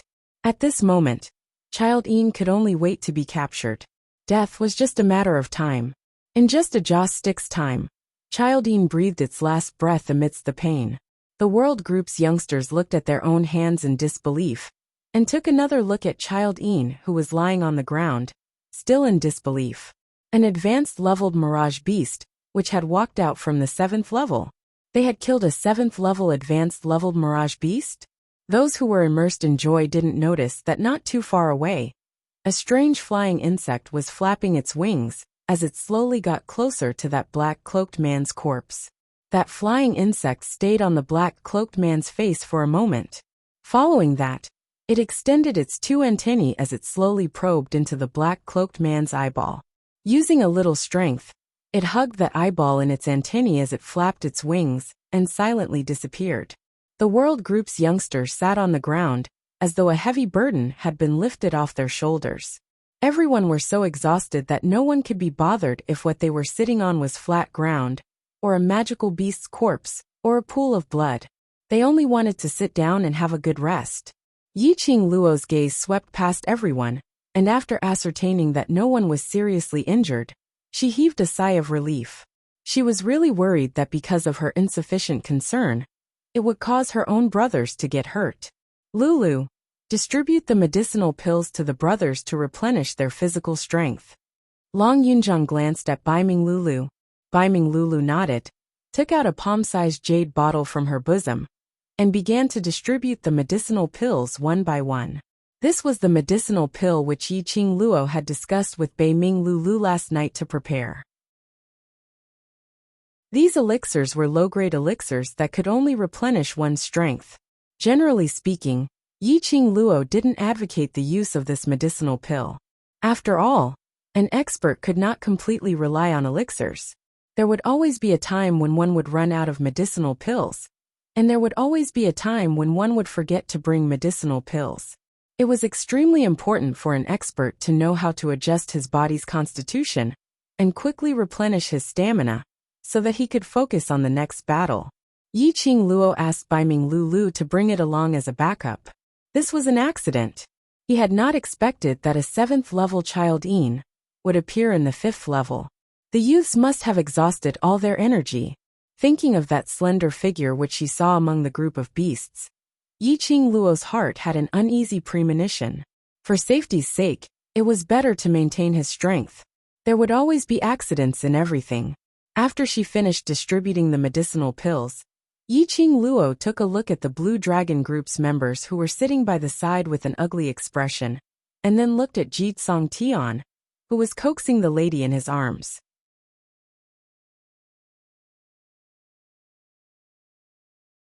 Chapter 613. Baiming Lulu lowered her head and took a look at the medicine bottle in her hands as she unwillingly pursed her lips. Towards Lan Ling Nua's earlier performance, she already bore a grudge against Lan Ling Nua. Although the medicinal pill in her hands was merely a low-grade medicinal pill, but even if it was just a stalk of grass, Baiming Lulu wasn't willing to give it to the Blue Dragon mercenary group. Lulu. Yiqing Luo shook her head at Baiming Lulu. Baiming Lulu pouted her lips as she felt displeased, but she understood that Yiqing Luo's decision naturally had her own reasons. She held on to the medicinal bottle as she walked over unwillingly. Lan Ling Nua was nestled in Jitsong Tian's arms, enjoying Jitsong Tian's gentle care, and on seeing Baiming Lulu holding the medicine bottle over, her expression instantly turned unhappy. Are you trying to poison us? I'm telling you, our Blue Dragon mercenary group will absolutely not take your things. The group members who originally stood up and were preparing to receive the medicinal pills instantly froze in mid-air. The polite smiles on their faces also froze. After all, previously Jitsong Tian wanted to kick them out of the Blue Dragon group because of Lan Ling Nua. Now that Lan Ling Nua had spoken out, the group members didn't know whether to receive or not to receive the medicinal pills, making it rather awkward. The youngsters in the world group, who had swallowed the energy-replenishing medicinal pills, all stood up from the ground as they gripped the weapons in their hands tightly, wishing that they could charge up and chop that woman into pieces. Earlier Lan Ling Nua's delighted look towards Yiqing Luo's death had completely infuriated the world group's youngsters. If it wasn't for Yiqing Luo who stopped them, they would absolutely teach Lan Ling Nua a lesson. Take it. Baiming Lulu suppressed the displeasure in her heart as her willowy brows creased slightly as she arrogantly stuffed the medicinal pills into the group members' hands. Lan Ling Nua suddenly pushed Jitsong Tian aside as she stood up. You guys are definitely up to no good. Trying to poison us? No way. Lan Ling Nua not only hated Yiqing Luo, she also hated everyone in the world group. From what she saw, these ladies who got close to the Blue Dragon group were all trying to climb onto Jitsong Tian, trying to snatch her man. Even if she didn't like Jitsong Tian, but Jitsong Tian could only like her. Lan Ling Nua's gaze unknowingly fell onto that man who surrounded Yiqing Luo and asked about her well-being. His eyes filled with adoration. Her 5 fingers, which were hanging by the side of her body, curled up tightly one by one. All the men should be surrounding her. Jitsong Tian paid full attention to Lan Ling Nua, so naturally he saw her little actions. Looking at the way she looked at Dmo Xian, his heart tightened. Men were like this.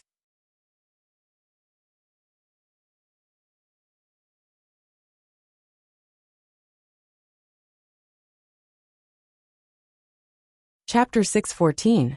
Lulu come back. Yi Qing Luo didn't force her.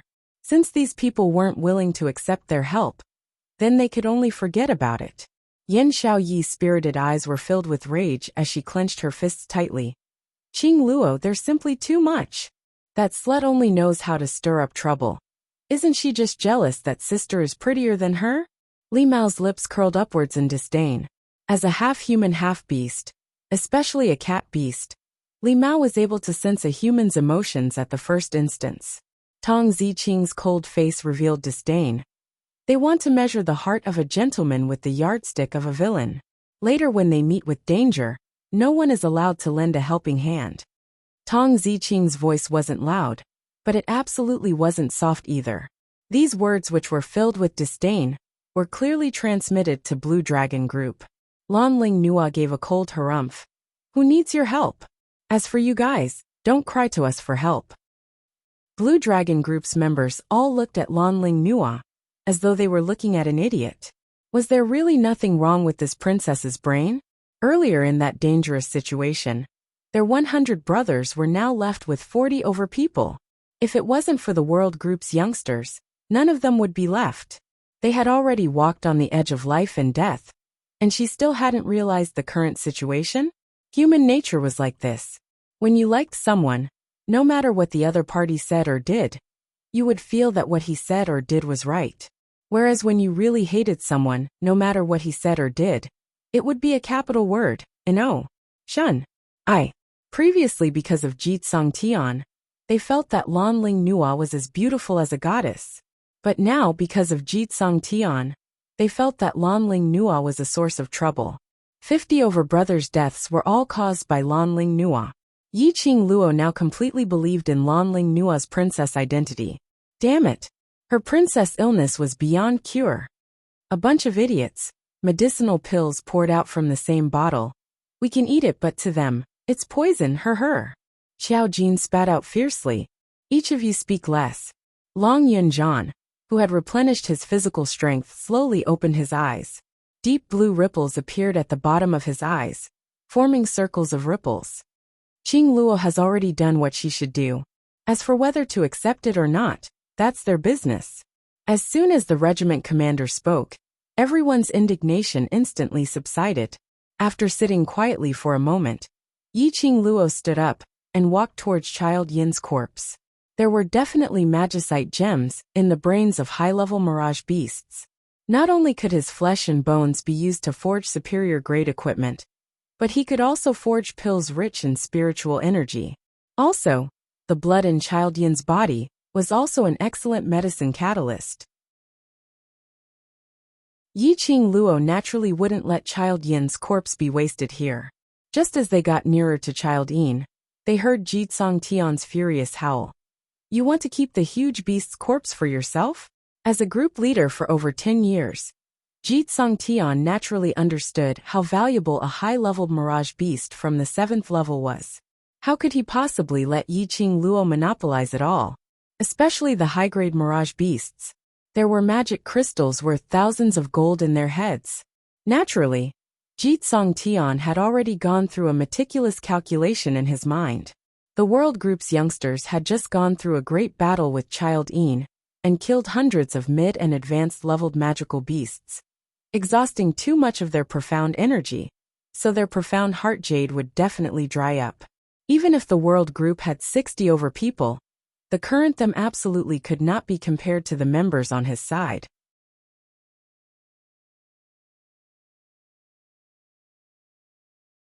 Chapter 615. Yi Qing Luo's lips twitched as she glanced sideways at Jitsong Tian with a smile which didn't look like a smile. Blue Dragon Group leader's meaning is, you also want to split Child Yin's corpse? Jitsong Tian straightened his back. That's of course. The huge beast's death, our Blue Dragon Group has contributed quite a bit. Pausing for a moment, he turned back and swept a glance at the group members behind him as his confidence increased. Moreover, Our Blue Dragon group has lost 50 over brothers while none of you have died. That's enough to show how much we have contributed." Blue Dragon group's members all opened their eyes wide. The World group's youngsters all had a cursing expression on their faces. Damn it! They knew Jitsong Tian was shameless, but they didn't know that he was this shameless. He was simply shameless. He could even say such shameless words. Yi Qing Luo's lips curled into a chilly smile as her fingertip hooked slightly. A petite and adorable fox and a petite leopard jumped onto Yi Qing Luo's arms and stood on her shoulders, one on the left and one on the right. On the backs of these two little war pets hung a space bag, and there were several pieces of magical beast cores in their mouths. Under everyone's gaze, they openly spat them into the space bag. This time round, the group of members who were rather speechless towards their own group leader started staring at that bag of magical beast cores. That's right. There were also magical beast cores. Earlier there were a total of 200 over intermediate and advanced leveled magical beasts, so there might even be magic crystal stones. They were only thinking of preserving their lives, and had totally forgotten about this matter. They had not expected.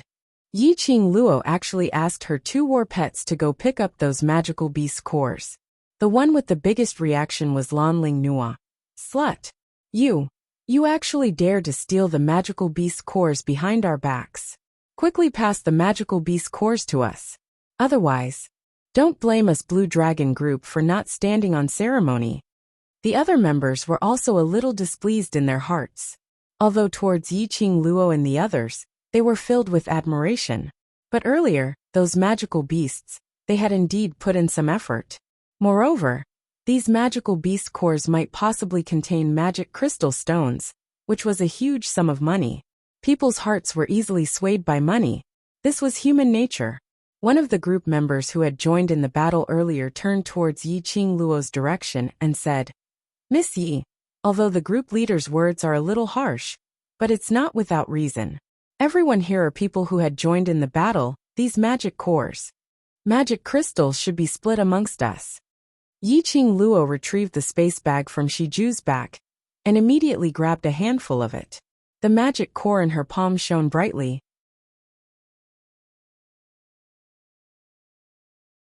The corners of her mouth curled up slightly, and her eyes were tainted with some mockery. "Originally, I had indeed intended to divide these demon cores equally.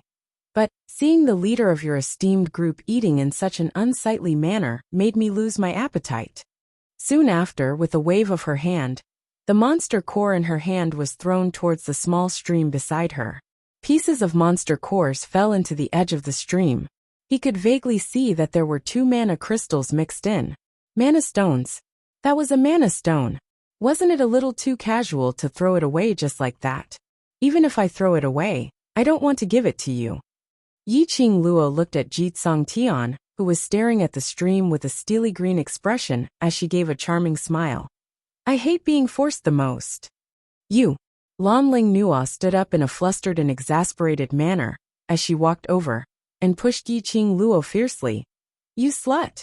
You snatched our bear beast's corpse, and now you still want to forcefully occupy the huge beast's corpse.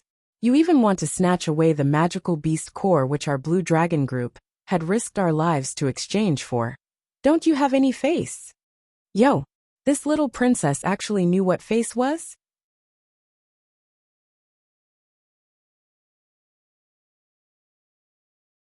Chapter 616.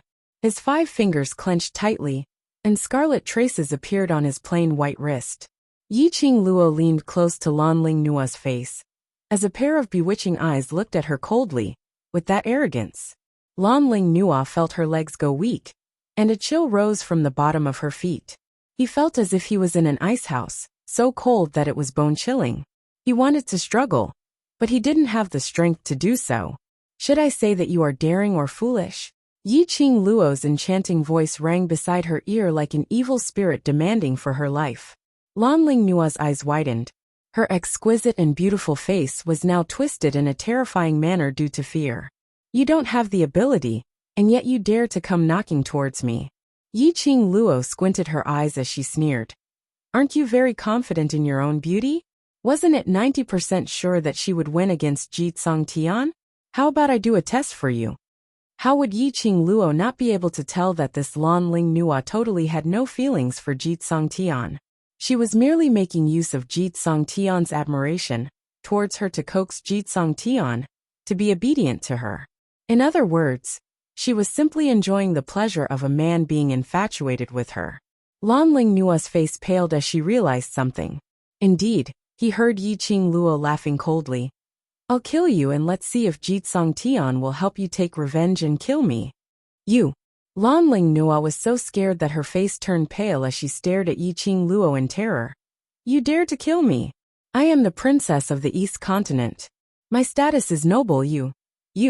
Lan Ling Nua was in the middle of loudly announcing her identity with a sharp voice when her body suddenly became light. Her entire person fell to the ground in a sorry state. The blood of the demonic beasts covered the ground and stained her body. The angle of Yiqing Luo's casual throw was extremely good. Lan Ling Nua's face first landed on the ground, and she immediately rolled in a circle. She collided with the corpse of a magical beast at the side, and coincidentally buried herself in the wound of the magical beast's corpse. When Lan Ling Nua's stomach churned from the smell of blood, she lifted her head. Her head was almost completely covered in blood. Just the thought of a bloody head sent chills down his spine. Ah! Lan Ling Nua's vision was filled with the color of blood. Her entire head was covered in mucus and blood, which flowed down her face continuously. She hugged her own face, screaming as she tried to run towards Jitsong Tian's direction. Although the members of the Blue Dragon group had been through many battlefields and had seen many dead people, they were still shocked when they saw a bloody man charging at them. One by one they dispersed. No one dared to get close to her. Aren't you trying to distort the truth? Aren't you trying to forcefully eat something that doesn't belong to you? Don't you like monster cores? As their sister-in-law, if I don't do something for them, how can I convince the public? Yiqing Luo's chilly voice had a hint of ridicule in it. Following that, the feather fan in Yiqing Luo's hand shook slightly, and a ray of red light suddenly lifted Lan Ling Nua's body up. Plop! Lan Ling Nua's entire body plunged into the stream. The stream was instantly dyed red. As a princess, Lan Ling Nua naturally knew how to swim. But right now, Lan Ling Nua's beautiful face had been ruined by Yiqing Luo, and she was suddenly thrown into the middle of the stream. So how would she be able to react in time? She flopped around for a while and sunk into the water. Yiqing Luo's sweet voice was heard from the shore. It's just a slight effort. No need to thank me. Thank. It was already not bad that she didn't kill her. Jitsong Tian was so angry that his entire face turned black as charcoal, as he trembled all over. This woman was simply too arrogant.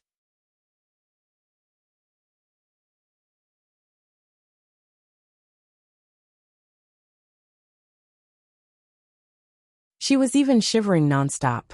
It was obvious that she had been soaked in the water. The exquisite makeup on her face was washed away.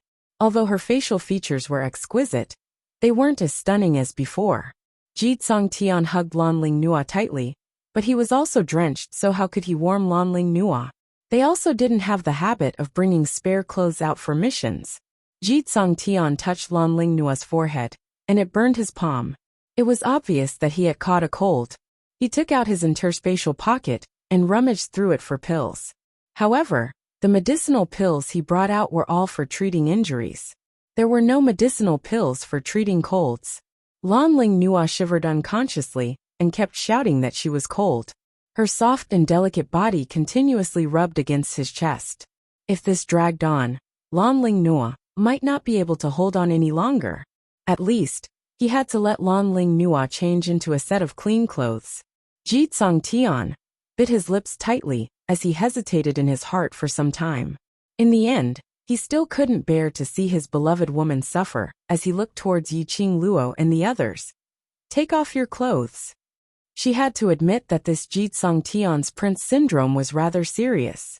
Things had already come to this stage, and he still used a commanding tone to speak to her.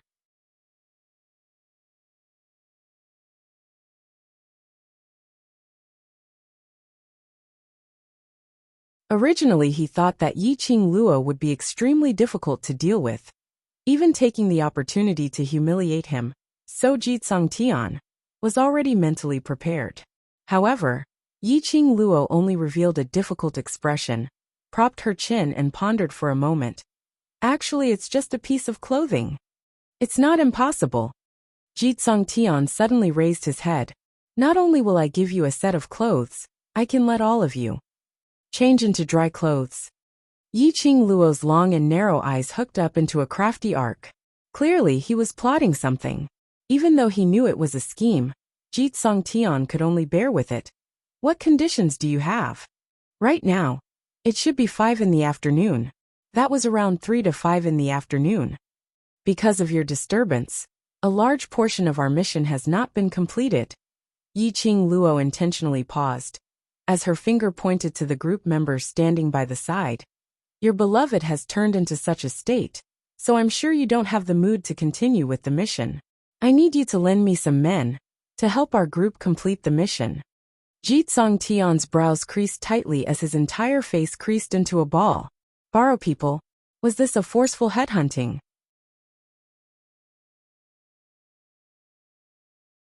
Chapter 619. This explanation might as well not explain at all. What was meant by only taking young and handsome young men and young ladies? What was meant by they were too old? Wasn't this blatantly ridiculing their age? The faces of the members of the Blue Dragon group twitched uncontrollably. Did she need to be so damaging? The World Group's youngsters all laughed out loud. After our mission is completed, we will naturally let them go back. Yiqing Luo shrugged her shoulders with an indifferent look. This condition, whether to change or not, will depend on you guys. Jitsung Tian turned silent. Those group members also turned silent. Yiqing Luo had been paying attention to them all the time. From the looks of it, they were using the mercenary group badge to carry on their internal communication. Yiqing Luo wasn't in a hurry. Based on Jitsung Tian's abnormal concern towards Lanling Nua, even if she asked him to kill his brothers by his side, in exchange for a chance for Lanling Nua to survive, he would probably agree to it. So Jitsung Tian would definitely agree to this condition. As expected, not long later, Jitsung Tian raised his head as he squeezed out each and every word from the slits of his teeth. All right, I agree to it. Yiqing Luo didn't hesitate, as she directly walked towards that group of members and casually pointed. Very quickly, she pointed out those 30 over people who had taken part in the magical beast battle. I only want these people. As for the rest, just treat them as escorting you back to your encampment. Jitsung Tian was patient, and on seeing that she had finally finished choosing, he hurriedly opened his mouth. Clothes? Yiqing Luo turned her head towards the World Group's youngsters. Young youngsters, take off your clothes. When the World Group's youngsters heard that, they were all stunned. They thought that Yiqing Luo's realm ring had a lot of clothes. They had not expected that she actually wanted them to take off their clothes. This was the uniform which they had been wearing for less than 3 days. Even if it was already soaked in blood, even if it was torn, it still represented their group's uniform. These youngsters were unwilling, and Jitsung Tian frowned. You want us to wear your clothes? Up to you.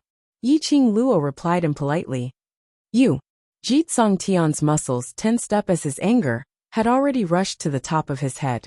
Lanling Nua unconsciously moaned in pain, as her little face flushed an abnormal shade of red, and her body, which had crashed into his embrace, was boiling hot. Jitsung Tian panted heavily as he suppressed his anger. Yes. Go get changed, Long Yunjian said calmly. The teenagers hesitated for a moment, and then one by one, they got into the bushes at the side and began to change their clothes. Yin Xiaoyi had ordered 2 sets of uniforms for everyone, and everyone was wearing them.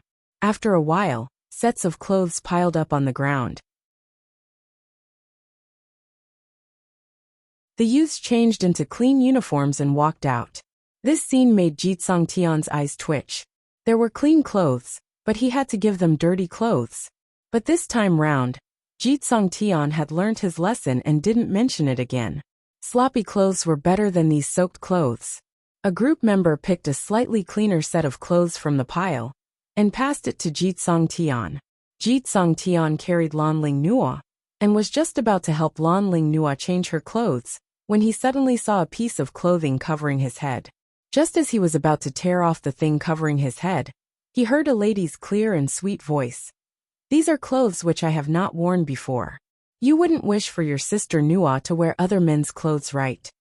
That one sentence successfully made Jitsong Tian's twisted fingers loosen up. Indeed, he wasn't willing for Lan Ling Nua to wear other men's clothes. Looking at Jitsong Tian's back view as he went into the forest to help Lan Ling Nua change her clothes, Yiqing Luo's lips curled into a crafty cold arc.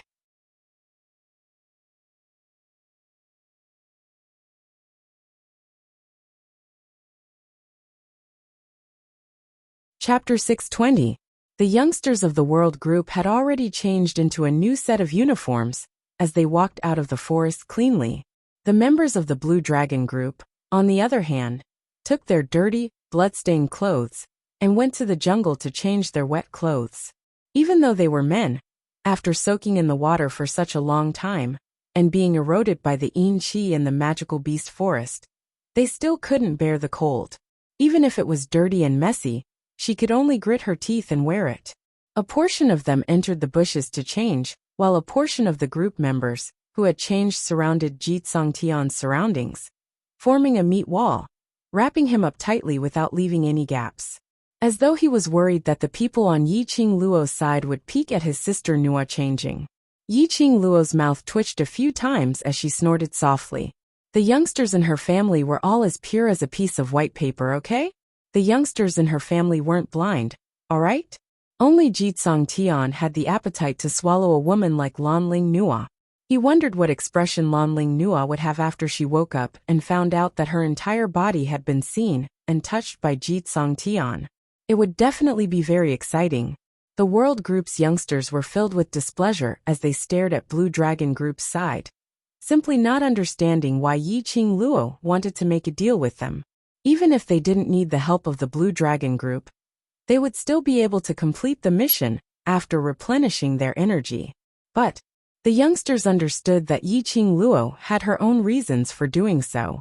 Not too long later, Jitsong Tian changed into a set of dry clothes and carried Lan Ling Nua, who had similarly changed out as he walked out.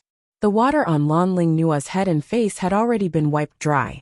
Her face was pale, and she was still unconscious. Standing in front of the group members, Jitsong Tian only stared coldly at Yiqing Luo for a while before carrying Lan Ling Nua, not even turning his head back as he walked towards the entrance of the 4th level. Lan Ling Nua's body was already boiling hot like it was about to catch fire. He had to bring Lan Ling Nua to find a doctor as soon as possible. He knew clearly that if he were to start a dispute with Yiqing Luo now, he would absolutely not gain any advantage. That woman was as cunning as a fox. It was as if he knew his feelings for Lan Ling Nua and was unscrupulous. Revenge is a dish best served cold. As long as the World Mercenary Group was still mingling in the mercenary world, he had plenty of methods to take revenge. In the eyes of the members of the Blue Dragon Group, this kind of behavior was not what they thought. Those 20 over people who weren't chosen chased after Jitsong Tian's footsteps with wild joy. They had long wanted to leave this damned place. The air was filled with the smell of blood and gloomy qi. If it wasn't for the mission, they really didn't want to take a step here. Whereas for those 30 over people who were chosen by Yiqing Luo, their expressions were extremely ugly as they stared at Jitsong Tian's departing figure. Was he going to abandon them just like that? He didn't even say a word of comfort. A feeling of abandonment rose in the hearts of these members, recalling the scene where Jitsong Tian wanted them to leave the Blue Dragon Group. Disappointment immediately filled his heart. They suddenly did not know why they had been so persistent all this time. While everyone was staring at those members of the Blue Dragon Group, Yiqing Luo's fingertip hooked onto Shiju's shoulder as she leaned close to its ear and whispered a few words. Shiju blinked its eyes and howled softly. In a blink of an eye, Shiju's figure disappeared from Yiqing Luo's shoulder. Qing Luo, that little slut deserves it even if she froze to death. Why do you still need to give her clean clothes? Yen Shaoi furrowed her brows in indignation.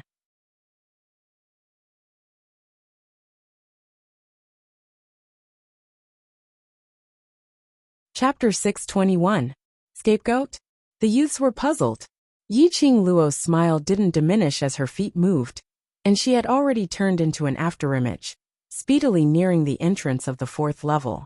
Among the dense trees, everyone's expressions tightened as they stared at Yi Qing Luo's actions.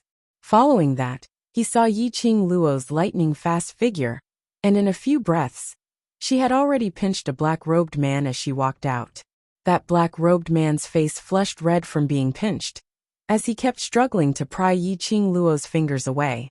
He was originally hiding in the dark, paying attention to Yi Qing Luo and the others' actions.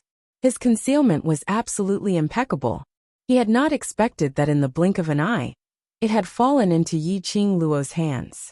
It was so fast that he still hadn't realized what had happened. Assassin! Yan Xiaoyi's beautiful eyes suddenly widened as she looked at the black-robed man in Yi Qing Luo's hands and speedily rushed forward. Someone wants to kill us? Yi Qing Luo nodded her head as her squinted eyes revealed an enchanting brilliance. Earlier when she was dealing with Child Yin, she had already discovered an unfamiliar aura in the dark. However, this aura wasn't strong, and it had been lingering outside the battlefield. This kind of aura, to Yi Qing Luo, who was once a killer, she was absolutely not unfamiliar with it. There were assassins lying in ambush nearby. After Yi Qing Luo sensed carefully, she confirmed that there was only one killer. It was probably an assassin who was secretly monitoring their movements. Yi Qing Luo wasn't so silly to think that this killer dared to assassinate them alone. If the killer dared to come here alone to investigate the situation, he must have an accomplice. Yi Qing Luo casually threw the killer towards Qiao Jin, and immediately drew out a handkerchief as she slowly wiped her hands. Qiao Jin hurriedly trapped the killer. He stared at the killer for a long time before his face suddenly lit up. Your scapegoat is referring to this? Seeing Yi Qing Luo nodding her head, the World Group's youngsters started to laugh unkindly. That's what they said. Anyone who offended their Madame Qing Luo, no matter who it was, they could forget about having it easy. Let's observe a moment of silence for those mercenaries. The youths all closed their eyes and observed a moment of silence. In fact, he couldn't hide the smile on his face. He had to admit that Yi Qing Luo was indeed treacherous. The assassins did not know who their target was. But no matter who the target was, Jitsong Tian and the others had to take the blame. This was not a light scapegoat. If he was not careful, he might be smashed to death by this walk. If the killer's target was the World Group, when Jitsong Tian and the others left the Magic Beast Forest, they would definitely be surrounded by those killers.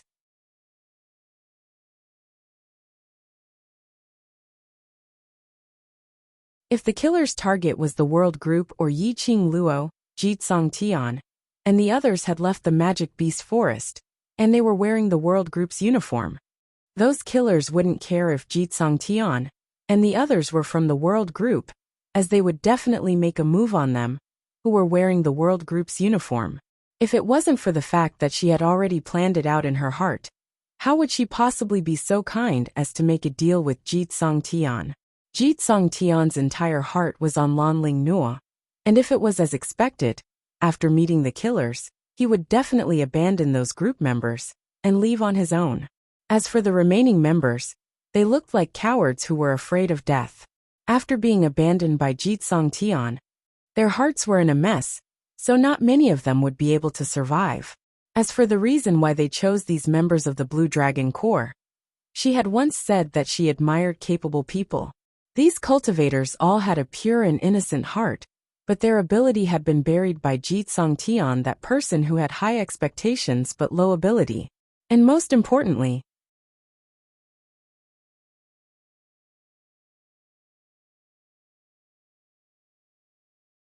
Chapter 622. When Blue Dragon Group's 30 over members heard that, their expressions instantly changed as they swiftly turned around, wanting to save Jitsong Tian and his group of brothers. Stand right there. A chilly command was heard, making one shudder. Those 30 over members subconsciously stopped in their tracks as their bodies stiffened, not daring to move. Yi Qing Luo walked slowly towards them, as her devastatingly beautiful face was masked with a faint layer of frost. Step by step, She walked extremely slowly. Every single step she took made an extremely soft sound. In those members' ears, it was as though that step had stepped on the bottom of their hearts. Heavy, powerless, unable to resist. Yiqing Luo's eyes were like ice as she calmly glanced at them. Your group leader has already handed over your authority in the Magic Beast Forest to me. We're going to save. Before they could finish their words, they were interrupted by Yiqing Luo's ridiculing laughter. Save? It's too late. You're all very clear on how much your group leader values that princess. She won't be able to hold on for much longer, and your group leader must have hastened his pace. By now, he should have already met with those killers. The 30 over members' expressions turned uglier by the minute. Their original admiration towards Yiqing Luo had now turned into thick anger. As compared to their admiration towards Yiqing Luo, they were more inclined towards the Blue Dragon mercenary group, which they had gotten along with for the past few years. There were simply too many brothers here, who had once gone through life and death together. Yiqing Luo actually schemed for the killers to assassinate the Blue Dragon group. She wanted to borrow the killers' hands to kill Jitsong Tian. They were going to save Jitsong Tian. No matter how inconsiderate today's group leader was, no matter how much he made their hearts turn cold because of Lan Ling Nua. Group leader was after all the group leader. This was a deeply ingrained fact. As long as you're still Blue Dragon mercenary group's mercenaries, you have to listen to my commands obediently. Yiqing Luo's lips curled slightly as she raised her index finger and gave an enchanting smile. Your group leader personally promised me. More than 30 members, who had lifted their feet, abruptly retracted their feet. Yes, this was the deal that Jitsong Tian and Yiqing Luo had made.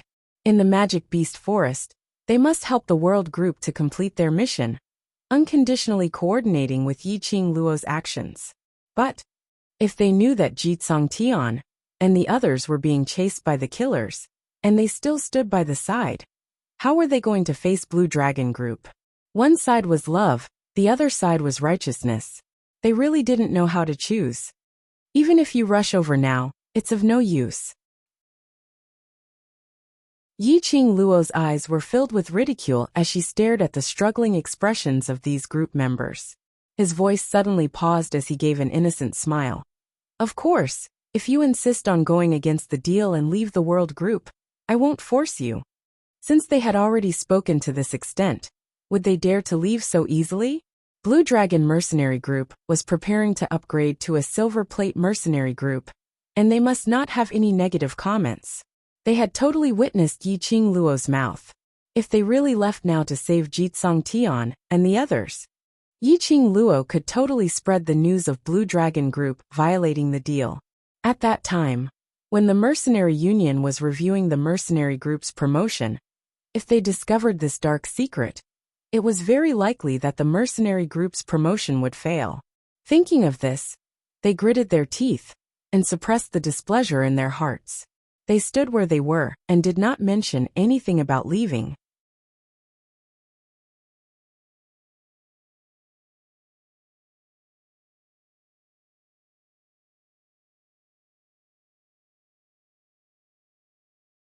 With one person taking the lead, the other members couldn't hold it in any longer. The reputation of a mercenary group was important, but if they were to watch their brothers die, they really couldn't do it. At most, after saving those brothers, they would leave Blue Dragon Mercenary Group. With this thought in mind, the members left one by one. You people. Yan Shaoyi chased up a few steps and pointed at those group members as she scolded. Ungrateful. Leaving just like that. You really are a dog that can't be tamed. In Yan Shaoyi and the others' hearts, Yiqing Luo really took good care of these 30 over group members. Shaoyi. Yiqing Luo called out to Yan Shaoyi as she clenched the wooden token in her hand tightly. Raising her eyes, she gave an extremely calm smile. If they don't go and save their brothers, I would instead look down on them. The Blue Dragon Group was their home. The members of the Blue Dragon Corps were their family and their brothers. If they really did not care about their brother's life and death to that extent, then they would really be known as a dog that can't be tamed. Looking at those people's departing figures, Yiqing Luo was even more certain of these people's character. These people should have a better place to develop.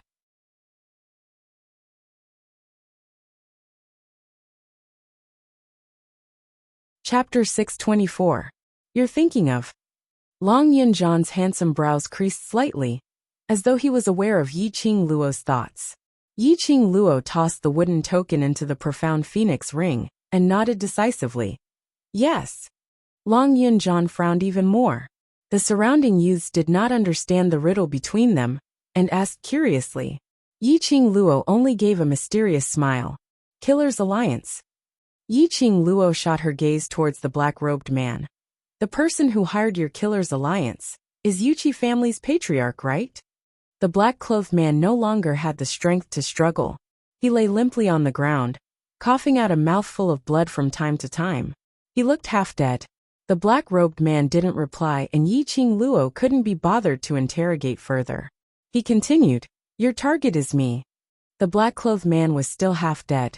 Yiqing Luo's eyes went into a blank as a bloodthirsty smile appeared, looking at Xiao Jin. Kill him. Killed? Xiao Jin was startled. He hadn't even gotten any information from the black-clothed man. And he was killed just like that? Kill. Yiqing Luo said without hesitation. She could already confirm that the Yuchi family had hired assassins from the Assassins Association. She should have guessed that the Yuchi family head had lost face in front of everyone, and it might even endanger the Yuchi family's position.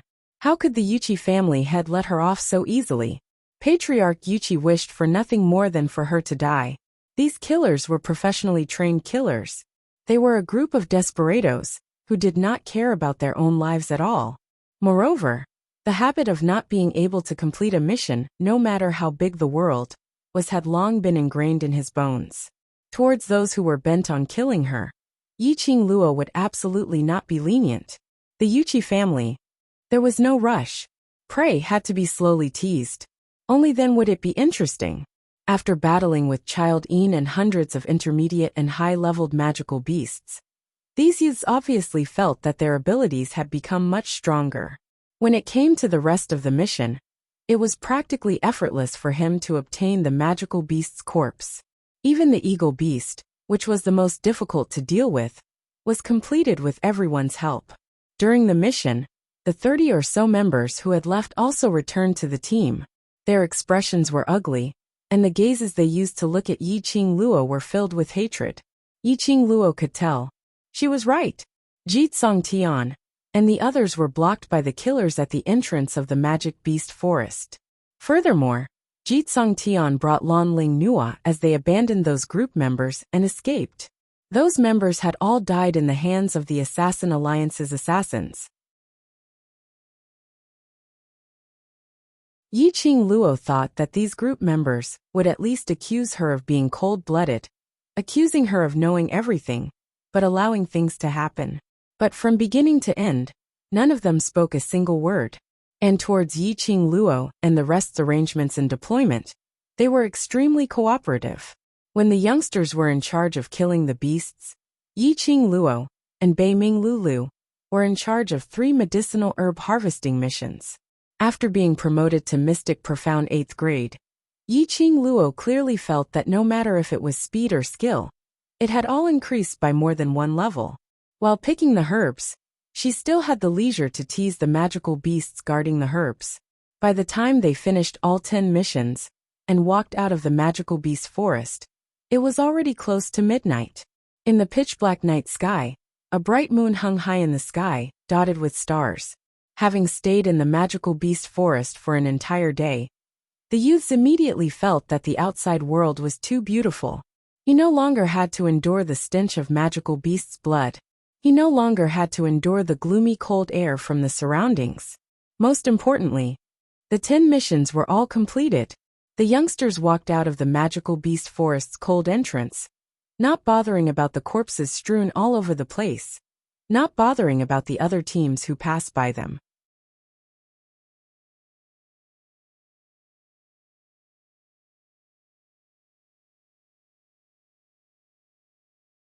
Of course, if you're completely sure that you want to place your future and your life on the Blue Dragon mercenary group, then you can directly tear this piece of paper.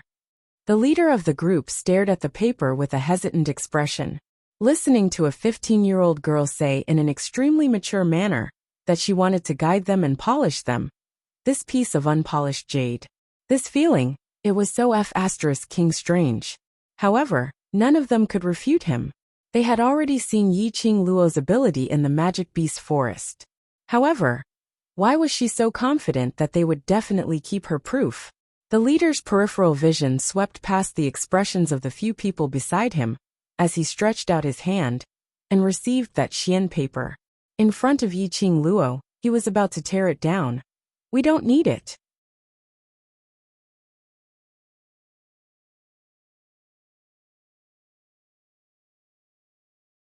Chapter 626.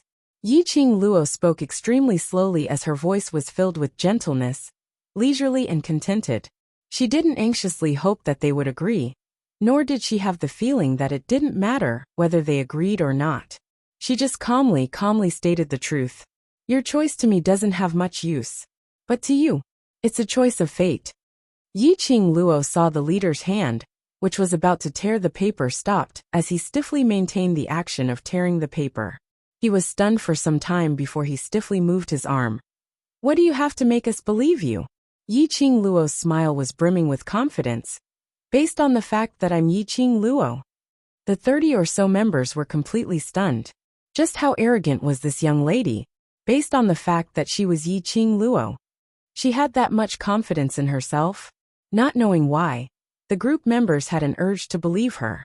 In their minds, the scene of what Jitsong Tian had done for Lanling Nua appeared, which made one's heart turn cold. Looking at the ground full of corpses, their hearts ached. The main culprit of all these was Yiqing Luo. But Jitsong Tian definitely had something to do with it. Jitsong Tian abandoned his own brothers, and under his brother's cover he left. Yet these brothers of his had died here. Their group leader abandoned them. His 5 fingers curled up one by one. The leader of the group grabbed the piece of paper in his hand, as though he was making a huge decision. In the end, the leader kept the paper into his bosom as he gritted his teeth. I hope that we will never have the chance to meet again. Yiqing Luo smiled in disbelief. I'm afraid this chance is not too far away. The 30 or so members left angrily, looking at their departing figures. Kitty Lee blinked her watery eyes as she hooked onto Yiqing Luo's arm. Sister, why did you give them that piece of proof? The world group, which was personally written by Yiqing Luo, was stamped by the vice group leader. This piece of paper represented Yiqing Luo. Giving this piece of paper to those people in Blue Dragon Group. Wasn't she afraid that these despicable people would use that piece of proof to secretly do some sinister things? Momentarily, everyone was unable to understand Yiqing Luo's thoughts. These people, if we can rope them in and keep them for our own use, as long as we give them enough sincerity, they will definitely follow us through life and death. In just a short period of time, Yiqing Luo had already understood these people's characters. These people valued friendship and loyalty. With proper training, it wouldn't take long for them to stand on their own in the mercenary world. But aren't we going to be in the academy? Yen Xiaoyi didn't understand what Yiqing Luo meant. All the members of the world group were all students of the devil class. They went to school together and cultivated together on holidays. They only had 3 days a month. If he were to accept these people into the world group, wouldn't it be a huge mess? A portion of them are students of the Celestial Phoenix Academy. Their holidays are the same as ours. Yiqing Luo explained patiently. The other group are professional mercenaries, relying on completing missions to support themselves. We can establish a second group, and when we are all in the academy, we can represent the world group to head to the Mercenary Association to accept missions and grind for some honor points. Xiao Jin shook his head in disagreement.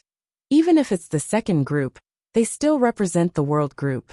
If they were to use this opportunity to defame us. Chapter 627. I understand Qing Luo's intention. Long Yunjian nodded. I agree. Yiqing Luo's lips curled as she exchanged glances with him and smiled. It was because Long Yunjian didn't reject her intention earlier. That was why Yiqing Luo passed the proof to those group members after they left the Magic Beast Forest. Long Yunjian didn't reject this decision. The others would also agree and listen to her. The riddle which the two of them were playing earlier was because of this matter. Seeing that Long Yunjian had already spoken, the other youngsters had their suspicions, but they still chose to believe in their judgment. They knew that Yiqing Luo and Long Yunjian would absolutely not harm the world group. Lil Luo, today's biggest contributor is me. Don't tell me you shouldn't give me a little special reward? An arm went past Yiqing Luo's hand as it circled around her slender waist. Following that, a refreshing and elegant sandalwood fragrance assaulted their nostrils. The man's broad embrace was tightly pressed against the woman's soft back. His smooth lower jaw was pressed against Yiqing Luo's shoulder as his voice was deep and mellow. The other hand went past her other shoulder as it clasped her lower jaw. He forced her gaze to look in his direction. Yiqing Luo's thick and dense eyelashes fluttered like a butterfly's wings. Her bright pupils reflected that peerless beauty of a face.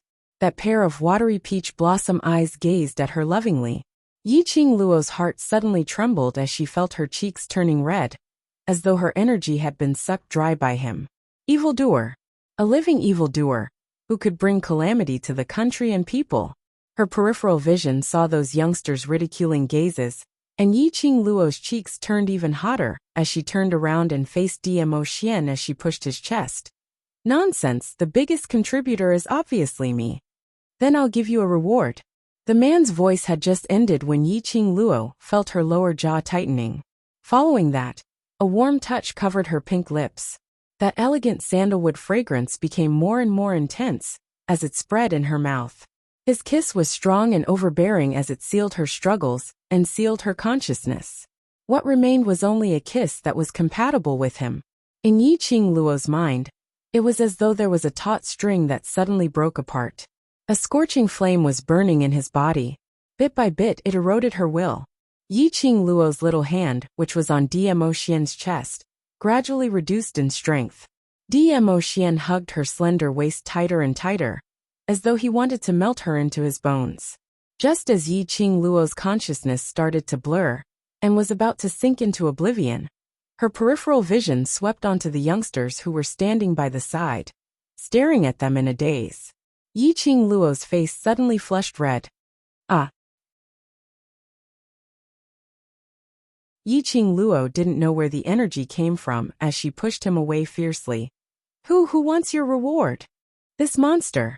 If it was in private, it would be fine if the two of them were intimate. Kissing her in front of all these brothers, with so many pairs of eyes. How was she going to maintain her dignity in front of her brothers in the future? Yiqing Luo's face was so red that it looked like water was about to drip out. Qing Luo, it's alright, you guys carry on, just treat as if we don't exist. That's right. We're already used to being abused. You don't have to worry about us at all. If you want to kiss us, kiss us. If you want to hug us, hug us. The youngsters' ridiculing words came one after another. It was because of their ridicule that the atmosphere became relaxed once again. Today's exhaustion in the Magic Beast Forest was swept away in the laughter. Hearing the youngsters' ridicule, Yiqing Luo's face turned red as she stared resentfully at Dmo Xian. But she saw him clutching his chest as his brows creased slightly.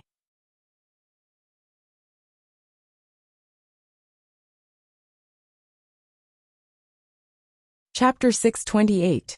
Yiqing Luo's heart thumped. She suddenly thought of something as the smile on her lips disappeared. She took quick steps towards Dmo Xian as she stretched out her hand and tugged his collar. You come with me. As expected with this tug, she could clearly feel that his body was slightly stiff. Although Dmo Xian maintained his smile and gentle gaze. But that slight crease on his brows, Yiqing Luo saw it clearly. Go back to the mansion and have a good rest. We'll be returning to the academy tomorrow. Yiqing Luo turned her head to look at those youngsters who were sniggering behind her, as she couldn't be bothered to explain to them. I'll be back later. No need to wait for me. It's alright if you don't come back, we all understand. It's the last day of the holiday, just accompany the Overlord well. Tomorrow Qing Luo still needs to go to the academy. Overlord, you'd better take it easy. Yiqing Luo. Damn it. Indeed, she had no way to establish her prestige. These youngsters weren't afraid of her. "Little Nine!" Yi-Ching Luo shouted, and Little Nine's tail shook. The palm-sized fox instantly turned into a huge fox. Under the group of youngsters, "I understand" gazes, Yi-Ching Luo's face turned black as she grabbed Diemo Xian's hand and leapt onto Little Nine's back. Yi-Ching Luo's destination was that garden which Diemo Xian had given her the map of Death God Castle. The garden was still filled with flowers as hundreds of flowers bloomed. The fragrance in the air lingered around her nose. Standing in the middle of the flowers, Diemo Xian's eyes were filled with smiles. His curved peach blossom eyes were long and narrow with a demonic charm. "Little Luoer, the same location, the same you and me. Are you hinting me to do what we did here that day?" His tone was extremely joyous. That pitch-black obsidian-like eyes started to spread out as it started to thicken. Yi-Ching Luo wasn't like the past, revealing a lady's coquettish side because of Diemo Xian's teasing. Her expression was grave as she grabbed Diemo Xian's extended wrist, and with a tilt, she pressed him into the flowers. Yi-Ching Luo sat on Diemo Xian's abdomen as her hands tore his clothes. Diemo Xian caught the two little hands which were pulling randomly as he placed it by his lips and planted a kiss on it. "Little Luo, are you trying to force yourself?" His tone was evil, and his long and narrow eyes exuded a devilish charm that was incomparably alluring. Yi-Ching Luo didn't say a word as her face was still sunken, struggling to tug at his clothes. "Little Luoer." Diemo Xian's voice abruptly turned heavier as he tightened his grip on her wrist. "Stop fooling around. Why are you hiding?" Yi-Ching Luo sneered as her charming eyes were filled with chilliness. "I forced myself on you. Shouldn't you feel happy?" If it was during normal times, Diemo Xian would definitely turn from guest to host. "Indeed, I'm very happy." Diemo Xian stared into her eyes and spoke in a serious tone. "But Lil Luo, you're a lady and a lady's reputation is very important. I hope that the relationship between us can be placed on our wedding night, and take it a step deeper." "Pooh." Yi-Ching Luo's sneer grew thicker. Since when did Diemo Xian know what reputation was? He had always done things his own way, and did not care about what others thought of him. Talk about honor with her now. "But I can't wait." Yi-Ching Luo's wrist nimbly flipped as she held Diemo Xian's hand, while her other hand speedily unbuttoned his clothes. A soft sigh which could not be heard came from the depths of Diemo Xian's throat. His clothes were open, revealing a muscular chest.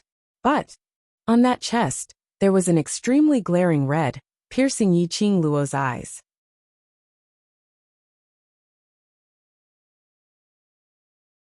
Chapter 629. Why didn't you tell me you were injured? Yi-Ching Luo stared at the red gauze, her fingers trembling as she touched it. However, before he could touch the gauze, he retracted his hand while trembling. Diemo Xian was injured. The high and mighty Di Zun was injured. "It's not a big injury. I'm fine." Diemo Xian's lips twitched slightly as he raised his hand to caress Yi-Ching Luo's fine black hair. "I didn't tell you because I was afraid you would be worried. There was so much blood flowing from this wound. How could it be just a small injury? If it was just a small injury, a few pills could solve it. Why would there be so much blood?" Suddenly, Yi-Ching Luo recalled something. That map. The bloodstains on the map. Yi-Ching Luo's heart suddenly trembled. "Your injury? Was it when you went to Death God Castle to help me draw the map? You got injured?" "That's right, the bloodstains on the map. Ever since Diemo Xian dashed into Death God Castle and brought her away from Zhuwu Xan, she thought that she had guessed wrongly and assumed that Diemo Xian wasn't injured, hence she didn't probe further. If she hadn't noticed that something was wrong with his expression, she probably wouldn't have noticed it. A sense of vexation and guilt towards Diemo Xian arose from the bottom of her heart. She was not a qualified woman who could stay by Diemo Xian's side. She had never properly cared for Diemo Xian. It would only create one trouble after another for Diemo Xian. The more she thought, the tighter Yi-Ching Luo's heart became. There was a suffocating feeling in her throat. It was so uncomfortable that she couldn't even breathe smoothly. His nose felt sour, as if something was about to gush out of his eyes. "No," Diemo Xian answered without any hesitation. seeing through the guilt and thoughts in Yiqing Luo's eyes. His long arms stretched out and pulled Yiqing Luo into his embrace. "Don't let your imagination run wild, I'm fine." His reply was straightforward and decisive, but it also indirectly proved that this injury was indeed the injury suffered in Death God Castle. For her, he had been injured, and for her, he had stayed by her side with his injuries.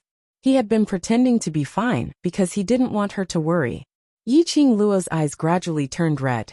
How could this man be so foolish? Feeling heartache, Dmo Xian's fingers slowly brushed past Yiqing Luo's cheeks. His fingertips paused at the corner of her eyes. "If you can't bear to let me feel pain, kiss me and it won't hurt anymore." Even at this moment, he could still act like a hooligan with a straight face. Yiqing Luo stared at Dmo Xian as she suddenly pushed his hand away. He took out some pills and gauze from the profound phoenix ring. "You knew that I would be worried, yet you still hid the fact that you were injured." Yiqing Luo pursed her pink lips, her eyes filled with anger. "You only let me know now. I'm even more worried, all right."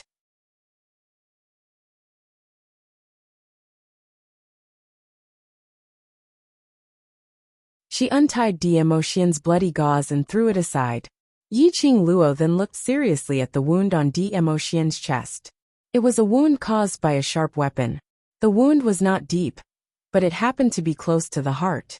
Fortunately, Dmo Xian managed to evade in time and did not suffer any fatal injuries. Sharp weapons. Yiqing Luo's pupils contracted as she was already certain that Dmo Xian's injury was caused when he was challenging the mechanisms in Death God Castle. When he triggered the mechanism, that was also such an intricate map. The route towards the exquisite pagoda was drawn out clearly, and every single mechanism was marked out clearly. If it wasn't for the fact that he had tried every single mechanism, how could it be drawn out so intricately? The contours of Dmo Xian's face were extremely gentle, and the gaze which he gazed at Yiqing Luo was filled with tenderness and pampering. One was bandaging his wound, while the other was staring at her tenderly and sweetly. The breeze blew as the flower petals danced. Pieces of flower petals were like dancing butterflies, lingering between the two of them. You're tuning in to the Journey of the Soul YouTube channel. Don't forget to subscribe and join us on this journey to catch the most captivating stories.